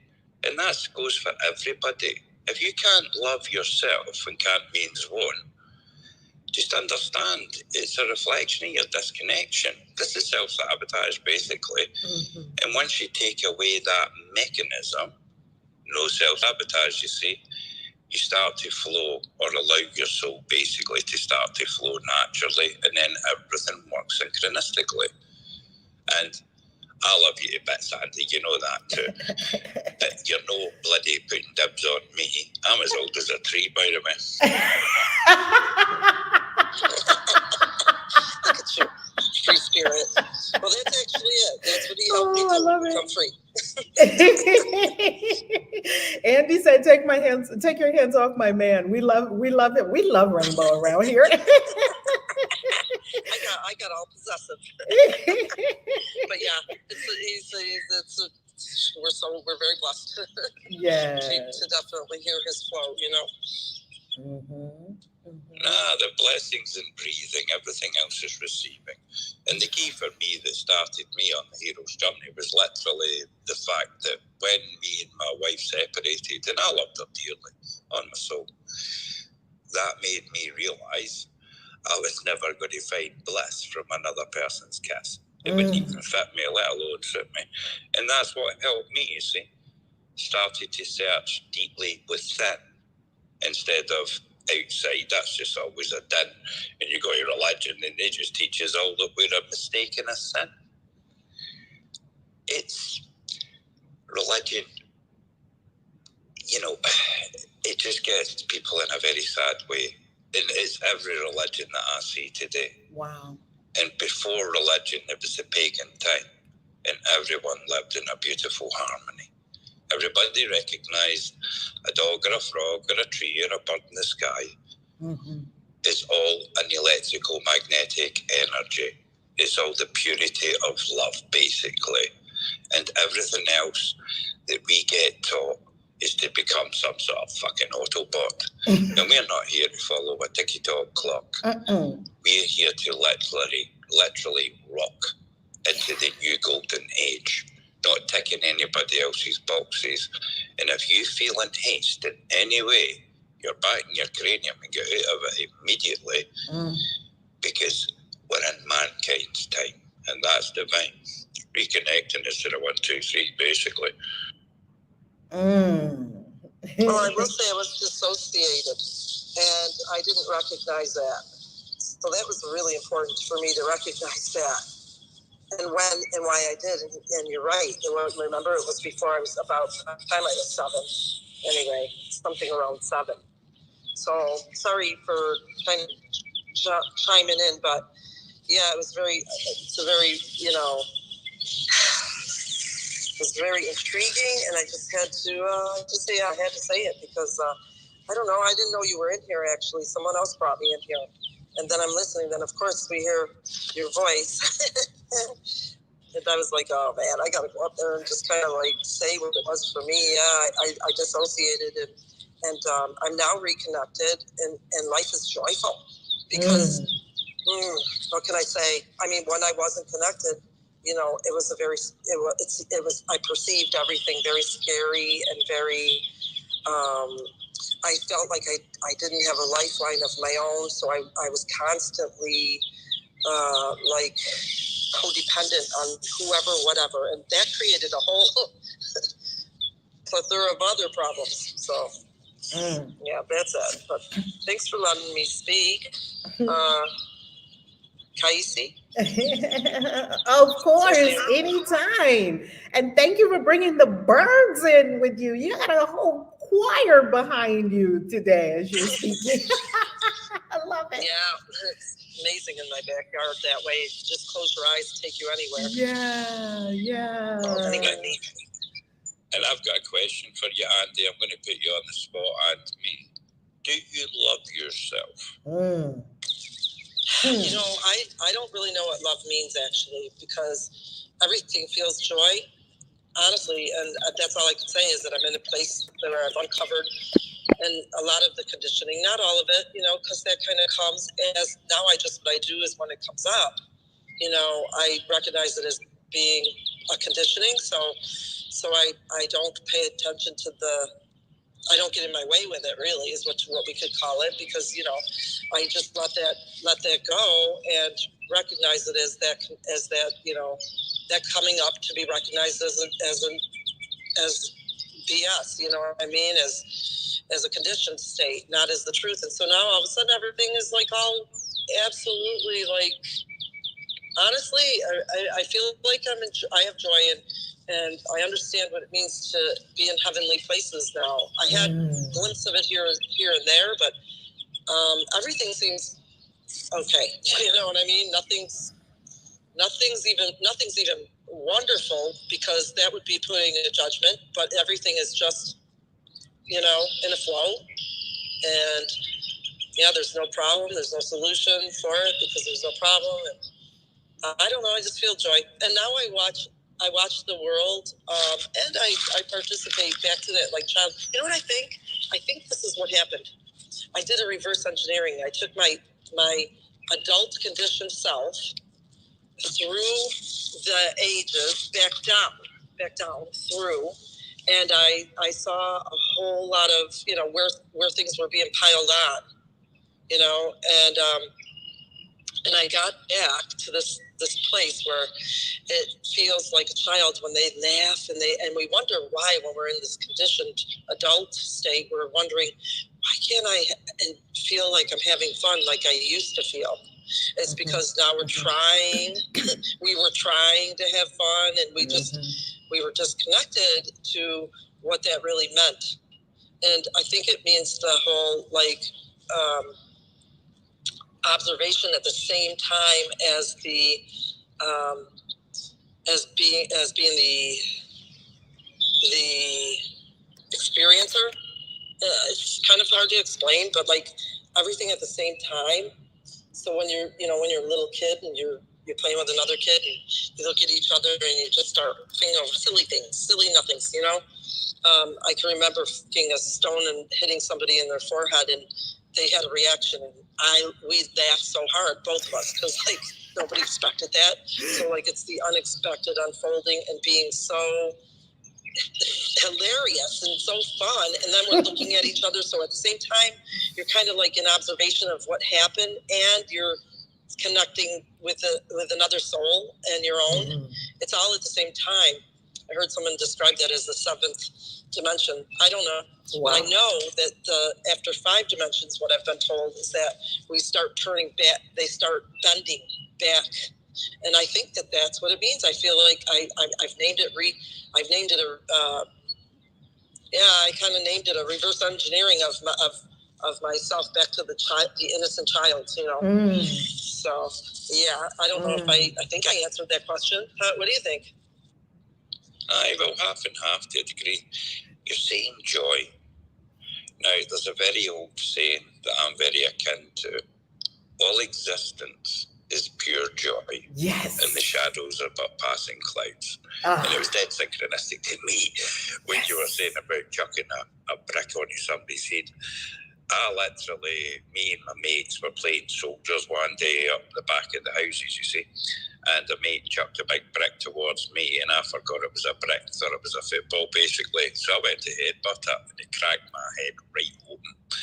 And we just had a good old laugh about it, but we had to rush right to the house. And as soon as my mum seen me, she started to be sick all over the place. Then I felt a bit of a disgrace. But joy is everything, as far as I'm concerned. It is divinity, basically. It's just being and feeling. And it's like I say, the inner child, back in the day, every single one of us would be sat in a classroom at 4 or 5 years old, and someone would walk in with an instrument that looked like something for a horror movie, and, you know, who would like to play this? Me. Hands go up as fast as rockets. Or who would like to create some art? Me. Yeah. Well, that inner child's still inside us, you see, because we hadn't been made to become cynical in any way. And this is the beauty for me. When people get reconnected, some right away, some take a wee bit of time, but ultimately they begin to allow the inner child to play. And the only way to thank source energy is laughter directly from your own soul. It's amazingly amazing, and it gets me amazing. It's just, you know, it's infinity, trinity, and divinity. You know, That is so juicy. I love it. Go, Queen Vashti. You were going to share? Yes, I was going to say, you know, I so identify with everything that is being spoke of at this moment. When I was, I was a young parent, so I just remember being so stressed when my children were growing up and I was trying to make ends meet. And, you know, eventually I went through my dark night of the soul. And like now I'm really seeing that I'm really more carefree now. I have more fun. I have so much fun with my grandchildren. I would never do the things back, you know, then that I'm doing now because I was too stressed and overburdened with of all things that I was doing to myself because, you know, I had to be responsible. And I'm just listening to Rainbow and Andy, and it's just bringing this, you know, newfound awareness to me that you're doing it. Andy said something about the reverse when you're on level 5, and it reverses back, and I can literally see that within me. Like I'm really enjoying my life now. When I was in my 20s and 30s, oh my God, I was so stressed, and I was a different person. I'm definitely not the same person now that I was back then. And it's just a joy to live life every day, even though every day is not, every experience, should I say, is not joyous and, you know, as joyous as I would like it to be. Although I know all things are lessons God will have me learn, so that helps me through to say, yeah, okay, because we are doing A Course in Miracles here. This is a lesson, and this is a lesson that God wants you to learn. And, you know, we're speaking of, you know, our higher self, creator, that God within us. So it's just, I just love when I have these moments where I say, okay, I'm doing it. It gives you a sense of accomplishment. And, you know, you're like, yeah, I'm doing it. I'm really doing it. And it also gives me, I can help other people do this too. I can help other divine souls do this. Because we're all divine. That's what the lesson says today. We're all divine. So yes, and I know that's what God's plan is for my life, and my contribution is to assist in others. So yes, I'm saying yes to God's plan for my life. So it's really just came full circle for me in this conversation from where we started this morning to where we are now, and just to seeing the transformation within myself and in my life. I'm complete for now.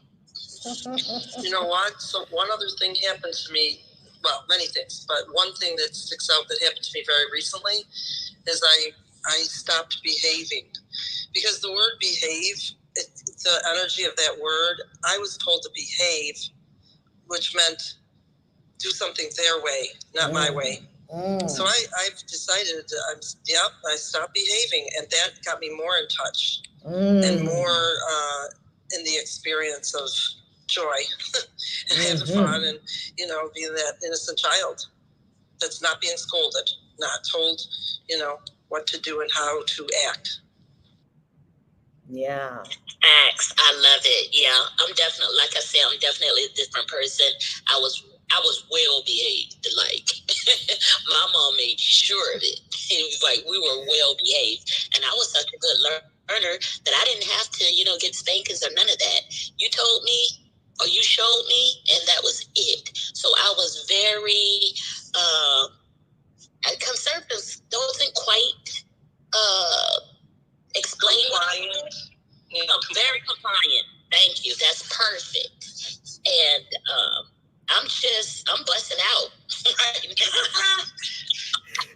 Freedom. Freedom. Yes. And that is definitely a part of it. Letting go all those beliefs and all those things that you were taught to keep you in that box. Like busting out of that box is everything. And I know that with my grandchildren, I do things different than my parents or my great grandparents or grandparents did. I let them express themselves. If they're having a moment, I let them have that moment, and we talk about it later. I mean, there was no discussion back then. You just did what was said, and that was it. I do see my transformation is allowing me to let go and let them have their experience, and then that's going to change the dynamics of how things unfold with my children and my grandchildren and so on down the line. So I just love this whole thing. And I did mention earlier that, we're the ones that have stood up to say yes, and we're going to change just by saying yes, how things unfold in our downline. And I so believe that with everything that I'm experiencing. I'm complete. Sadhguru, I'm reading his book, Inner Engineering. And Sadhguru was talking about himself when he was a little kid. And he said that he always noticed that when people were coming out of the temples, he grew up in India, he said they never looked as happy as they did when they were coming out of restaurants. So when he was a little kid, he made the connection that people looked like they were so satisfied and happy, when a group of people were coming out of a restaurant, they looked jovial, they looked like, yeah, that was fun. He said, but when they were coming out of the temple, they didn't look that happy. So he decided he wasn't going to be going to temples. So when his parents went to the temple, they would leave him outside with the shoe attendant, because when you go in the Hindu temples, you have to take off your shoes on the outside. So they would leave him with the shoe attendant. And he said the shoe attendant had to hold him by the arm almost the whole time and drag him around while he was doing all his work, because he knew that if he let him go, Sadhguru would run to the woods. So every day, Sadhguru was in the woods. He would run to the woods. He didn't go to school. He would run to the woods. He would be in the top of a tree. He would be in nature every day. And he said he never read a holy book in his entire life. And this is Sadhguru, who millions of people follow, millions of people love. His book, Inner Engineering, is exquisite. And he doesn't know anything about it. He never got any of that in his head. Yeah, it seems like conviction. That's what happens when you go to places like that. Yeah. You come out with conviction, guilt, and shame. And, I got to be a better person.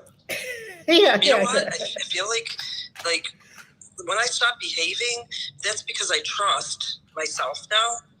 It's not that I trust myself to behave, but I trust myself enough to, have, I don't know, the joy. Why would I spread any hatred or anger if I have the joy? It's, it goes hand in hand. It's interesting.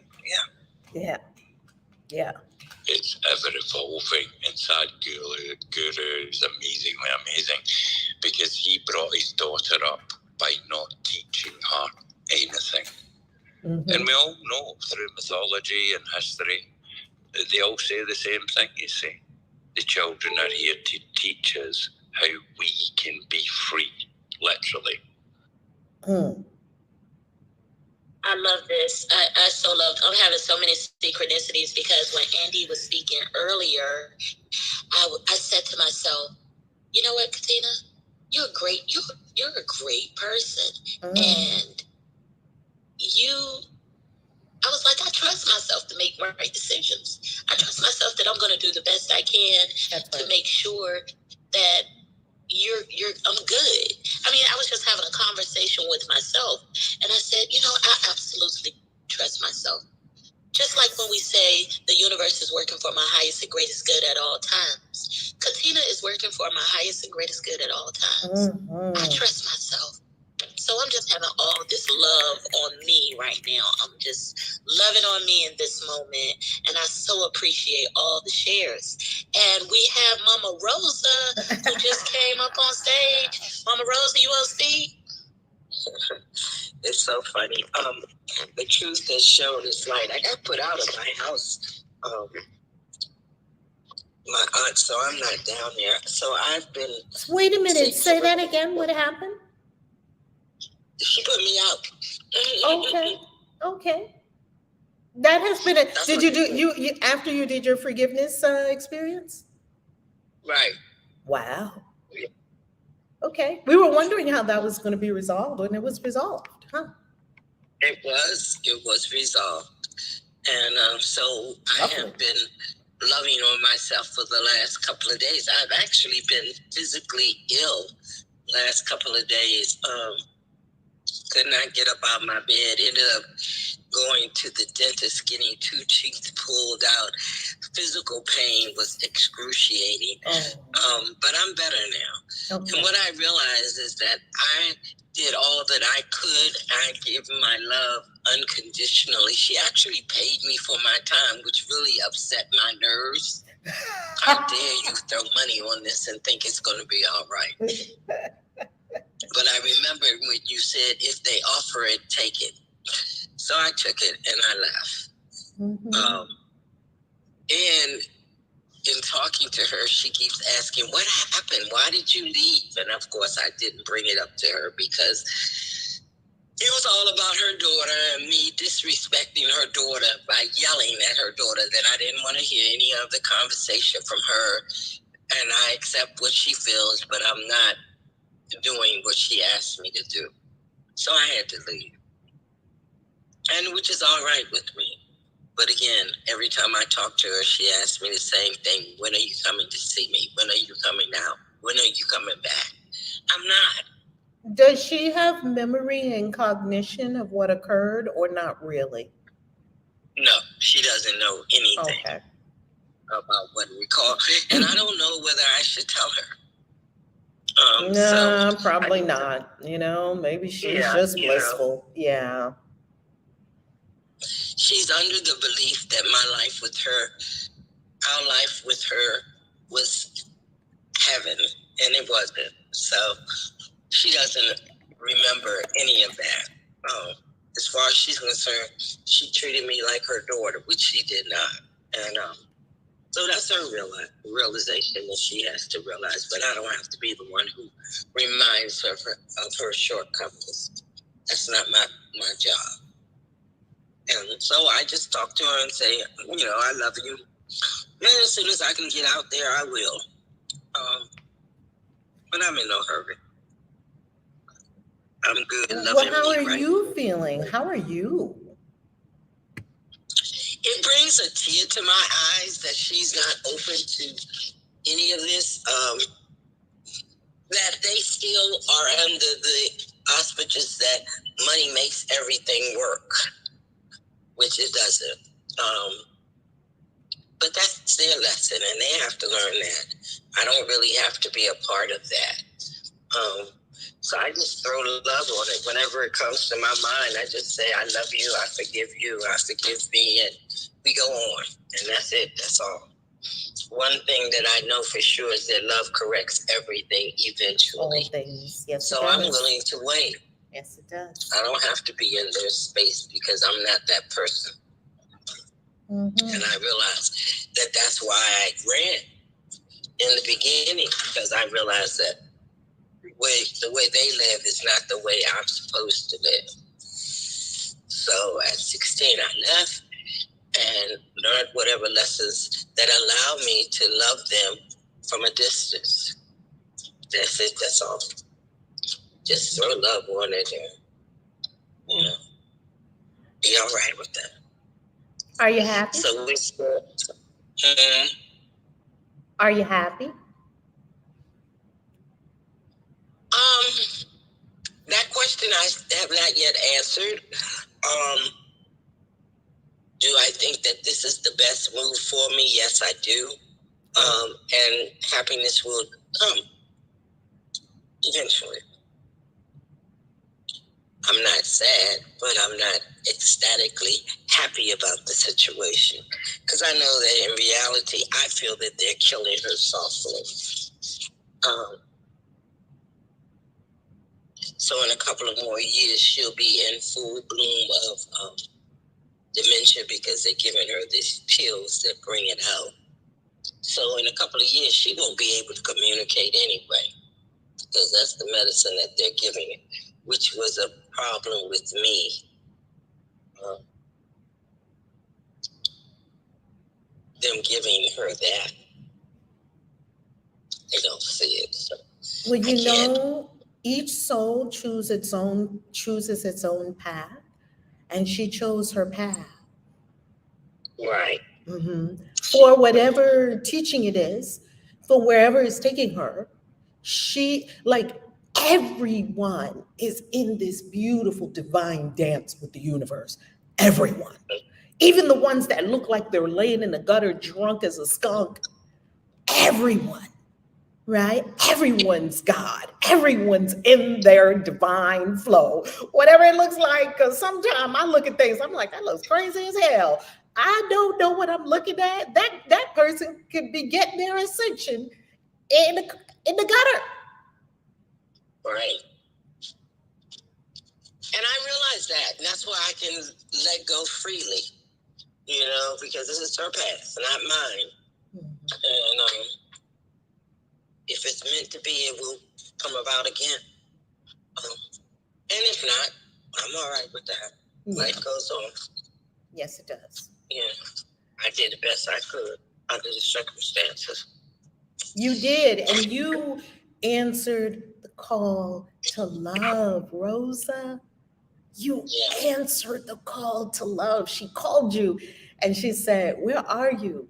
And you could hear in her voice the call for love, and you answered it from a person that did not treat you with love when you were growing up.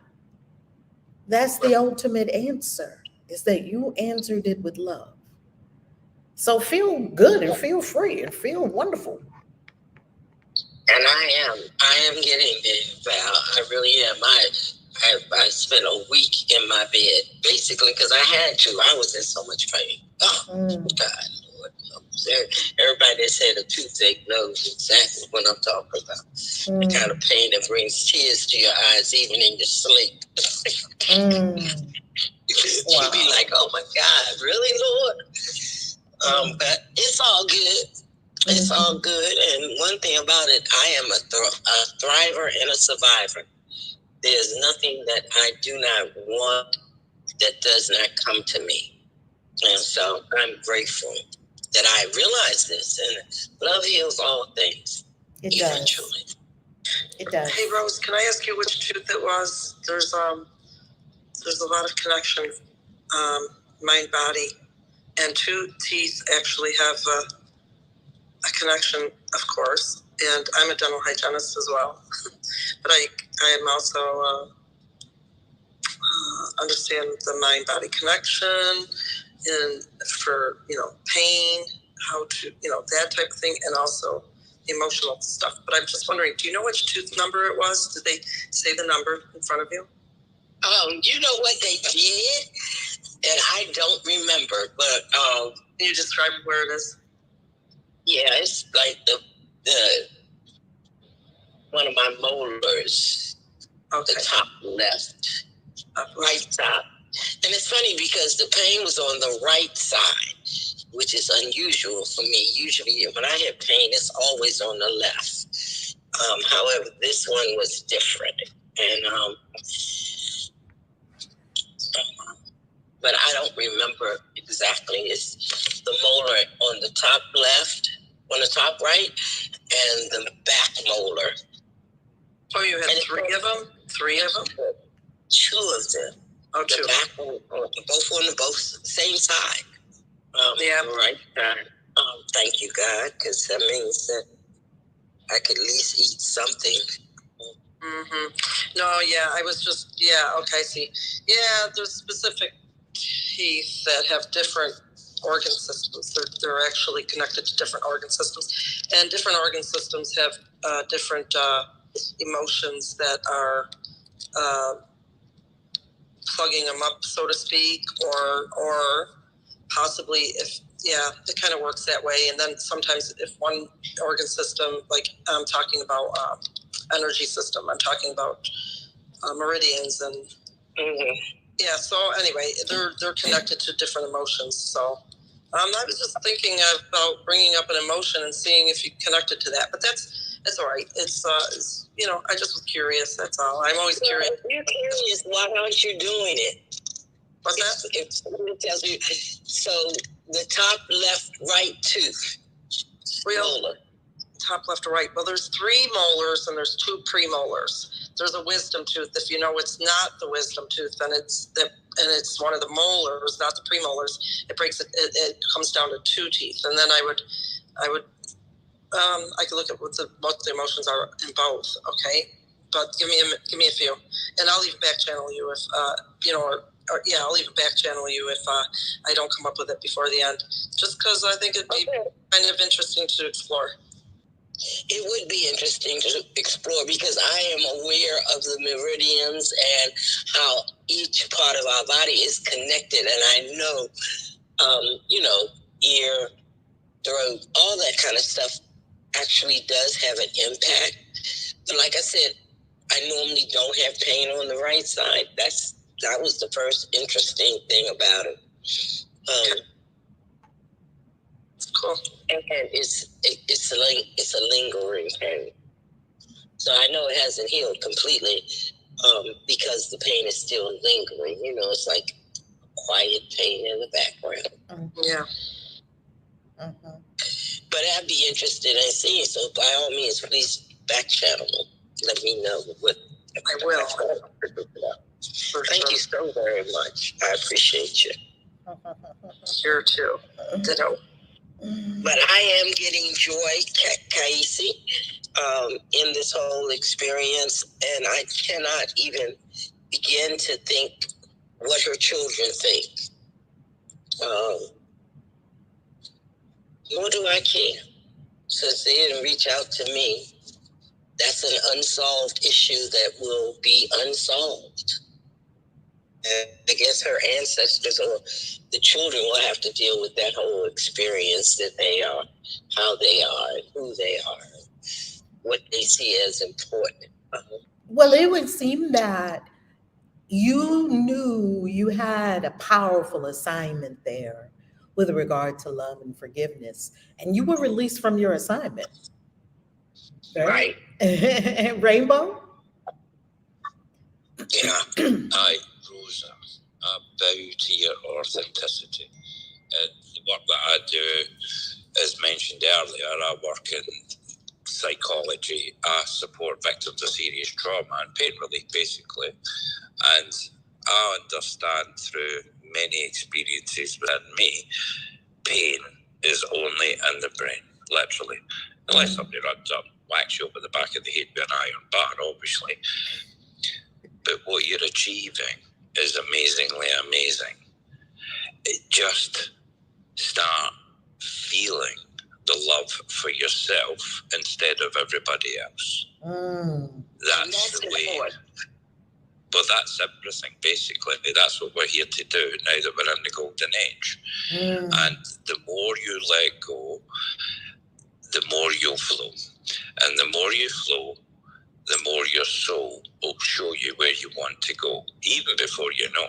It's as amazingly amazing on my soul. But I really bow to your authenticity.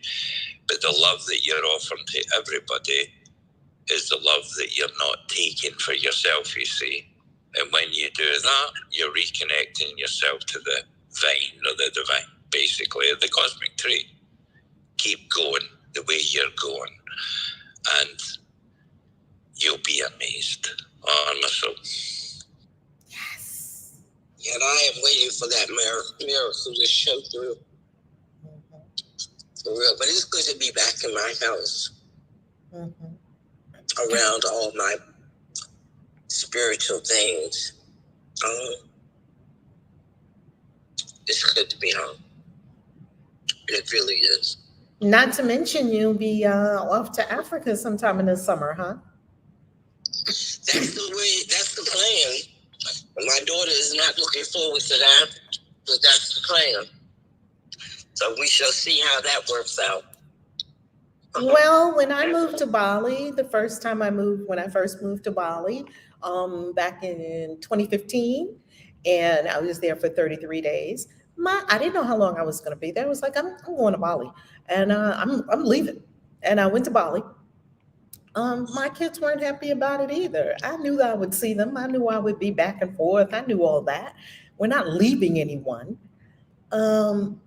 So, you know how kids are. Sometimes kids overlove us. You know how kids are. Yeah, my family is, my daughter is really concerned with me just living over here by myself. You know, she's real concerned about that because of the situation when I tend to be, you know, in my experience with the type 1 diabetes, stuff happens, you know. Like I'll fall asleep and I'll be in a deep sleep. I don't care who calls me, who knocks on my door. I don't hear. And she's so afraid of that. She'd be like, you need somebody to live with you. I need somebody to touch you and wake you up. I'll be like, girl, let me sleep. My body won't wake up when it's supposed to. But she's so afraid that I won't. You know, I'll be like, and what? So now I'm dead. What you gonna do? She gets so upset when I say that. Oh. I'm dead now. What you gonna do? Oh, yeah. And so, well, we're not ready for that to happen yet. What we are ready for it to happen is life. Forget about death. This is coming for everybody, right? Everybody, hey, ain't none of us getting out of this thing alive. You're gonna ascend one day. So while you're in it, you better ride this puppy till the wheels fall off. And that's exactly what I plan on doing. And that's also one of the disturbances that we had at my aunt's house, because I believe that people need to live their life in spite of everything that's going on, you know. And they believe that they're locking her up or keeping her away from. Remember, everything that's unfolding with her is the divine plan, even if we don't see it. I call everything God. Everything. Or goddess, the universe, love, everything. Because it is, right? And I agree. Yeah, I don't know. Maybe one day she's going to have a big ascension moment. Oh, and her kids are like, oh my God, we see the light. I don't know. You know, everything's like, call it all love and pour love on it. That's it. And that's all. That's all I can do, Val. And that's what I stand. You know, I'm constantly in that mode. Sending love. Yep. Forgiveness. Understanding. And just let people be. Yeah. You know? Yeah. I can imagine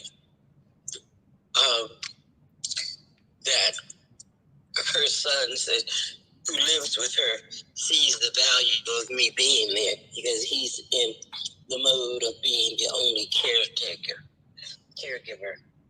at night. So I know that he misses me. And that's not important. The importance is that they stay on their journey and they do what they're supposed to do, and I'll do what I'm supposed to do. And that's it. That's all. That's all, and don't feel any guilt about it. You know, release it. It was a great experience while I was there, and now I'm on to the next adventure. I love adventures. I'm always on to a new adventure. What's the next adventure? What's the next thing? Yeah, you were there, and hey, let it go and keep it moving. You know, we've known each other for so many years, and look how many adventures we've had over the years. Oh my God, so many fun adventures. Let's keep having our adventures. Let's see where this thing takes us. That's it, and that's all. So when are you guys coming back from Dubai? Well, I don't know, because I'm on a one-way ticket. I have no idea. You know how I do life. Come on, y'all. Y'all know how I do life. Look, anytime you ask Rev, what's the plan? What does Rev say? You've been asking me that question for 13, 15 years. Every time y'all ask me what's the plan, what do I say? I ain't got no plan. And I love it. I love it. That is I'm going where the universe takes me. amazing. Like preparation is only worrying about the future. The future's not here. It's unfolding before you. No need to prepare. We're like the birds, remember? We get fed even if we're not looking for food. It's just there. Oh, there it is. Let me pick it up. I need to eat. You know to what's, be happy with it. You know what's fascinating, Rosa and family? I did a reel on my Instagram. So if you tap my little avatar stunt double there, known as a body, and you scroll down and you go to my Instagram and you click on my reels, there's a reels about why people are terrified to buy one-way tickets. I buy one-way tickets all the time. I don't know when I'm coming back. I don't know what I'm doing. And it's wherever spirit is taking me. And one of the big reasons why people are so afraid to buy one-way tickets when they go someplace, and I've never been stranded anywhere. There's always, if you're love and you're moving about the planet as love, love is always going to take care of you. You are love, so love is taking care of you. Well, I can promise you this, right, Rainbow?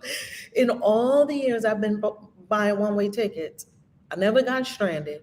I never didn't have a lovely place to stay. And I never had an untoward experience, not once. The very same thing that is rising the sun right now, moving the oceans, waxing and waning the moons, aligning the planets, and digesting your food, turning a potato into a brain cell, is the thing we're working with. You think that thing doesn't know how to get me home or wherever it is? Oh, I completely trust it. I completely trust the universe as myself, completely. It's the thing that is rising the sun every day. It's the thing that is right now telling a caterpillar, go climb up that tree and hang on the other underside of it and turn yourself into a butterfly. And the caterpillar's like, I don't know what the fuck I'm doing. I'm going up a tree and I'm hanging here and I'm going to wrap myself in a chrysalis and die and come out a butterfly. That is the same thing that you are and I am. So why would we have any questions? I don't have any questions. I feel the same way you do, Val. I have no questions. I'm just here. Let it show. Shine through me. Let me see what I need to see. Let me see the truth. And I asked to see the truth. That was my statement. Wow. The whole time I was down my aunts, let me see the truth. And the truth was to be put out. You know, I've never been put out. Never had that experience of somebody putting me out of their house until that happened. Well, you can't say somewhere where you're not a vibrational match.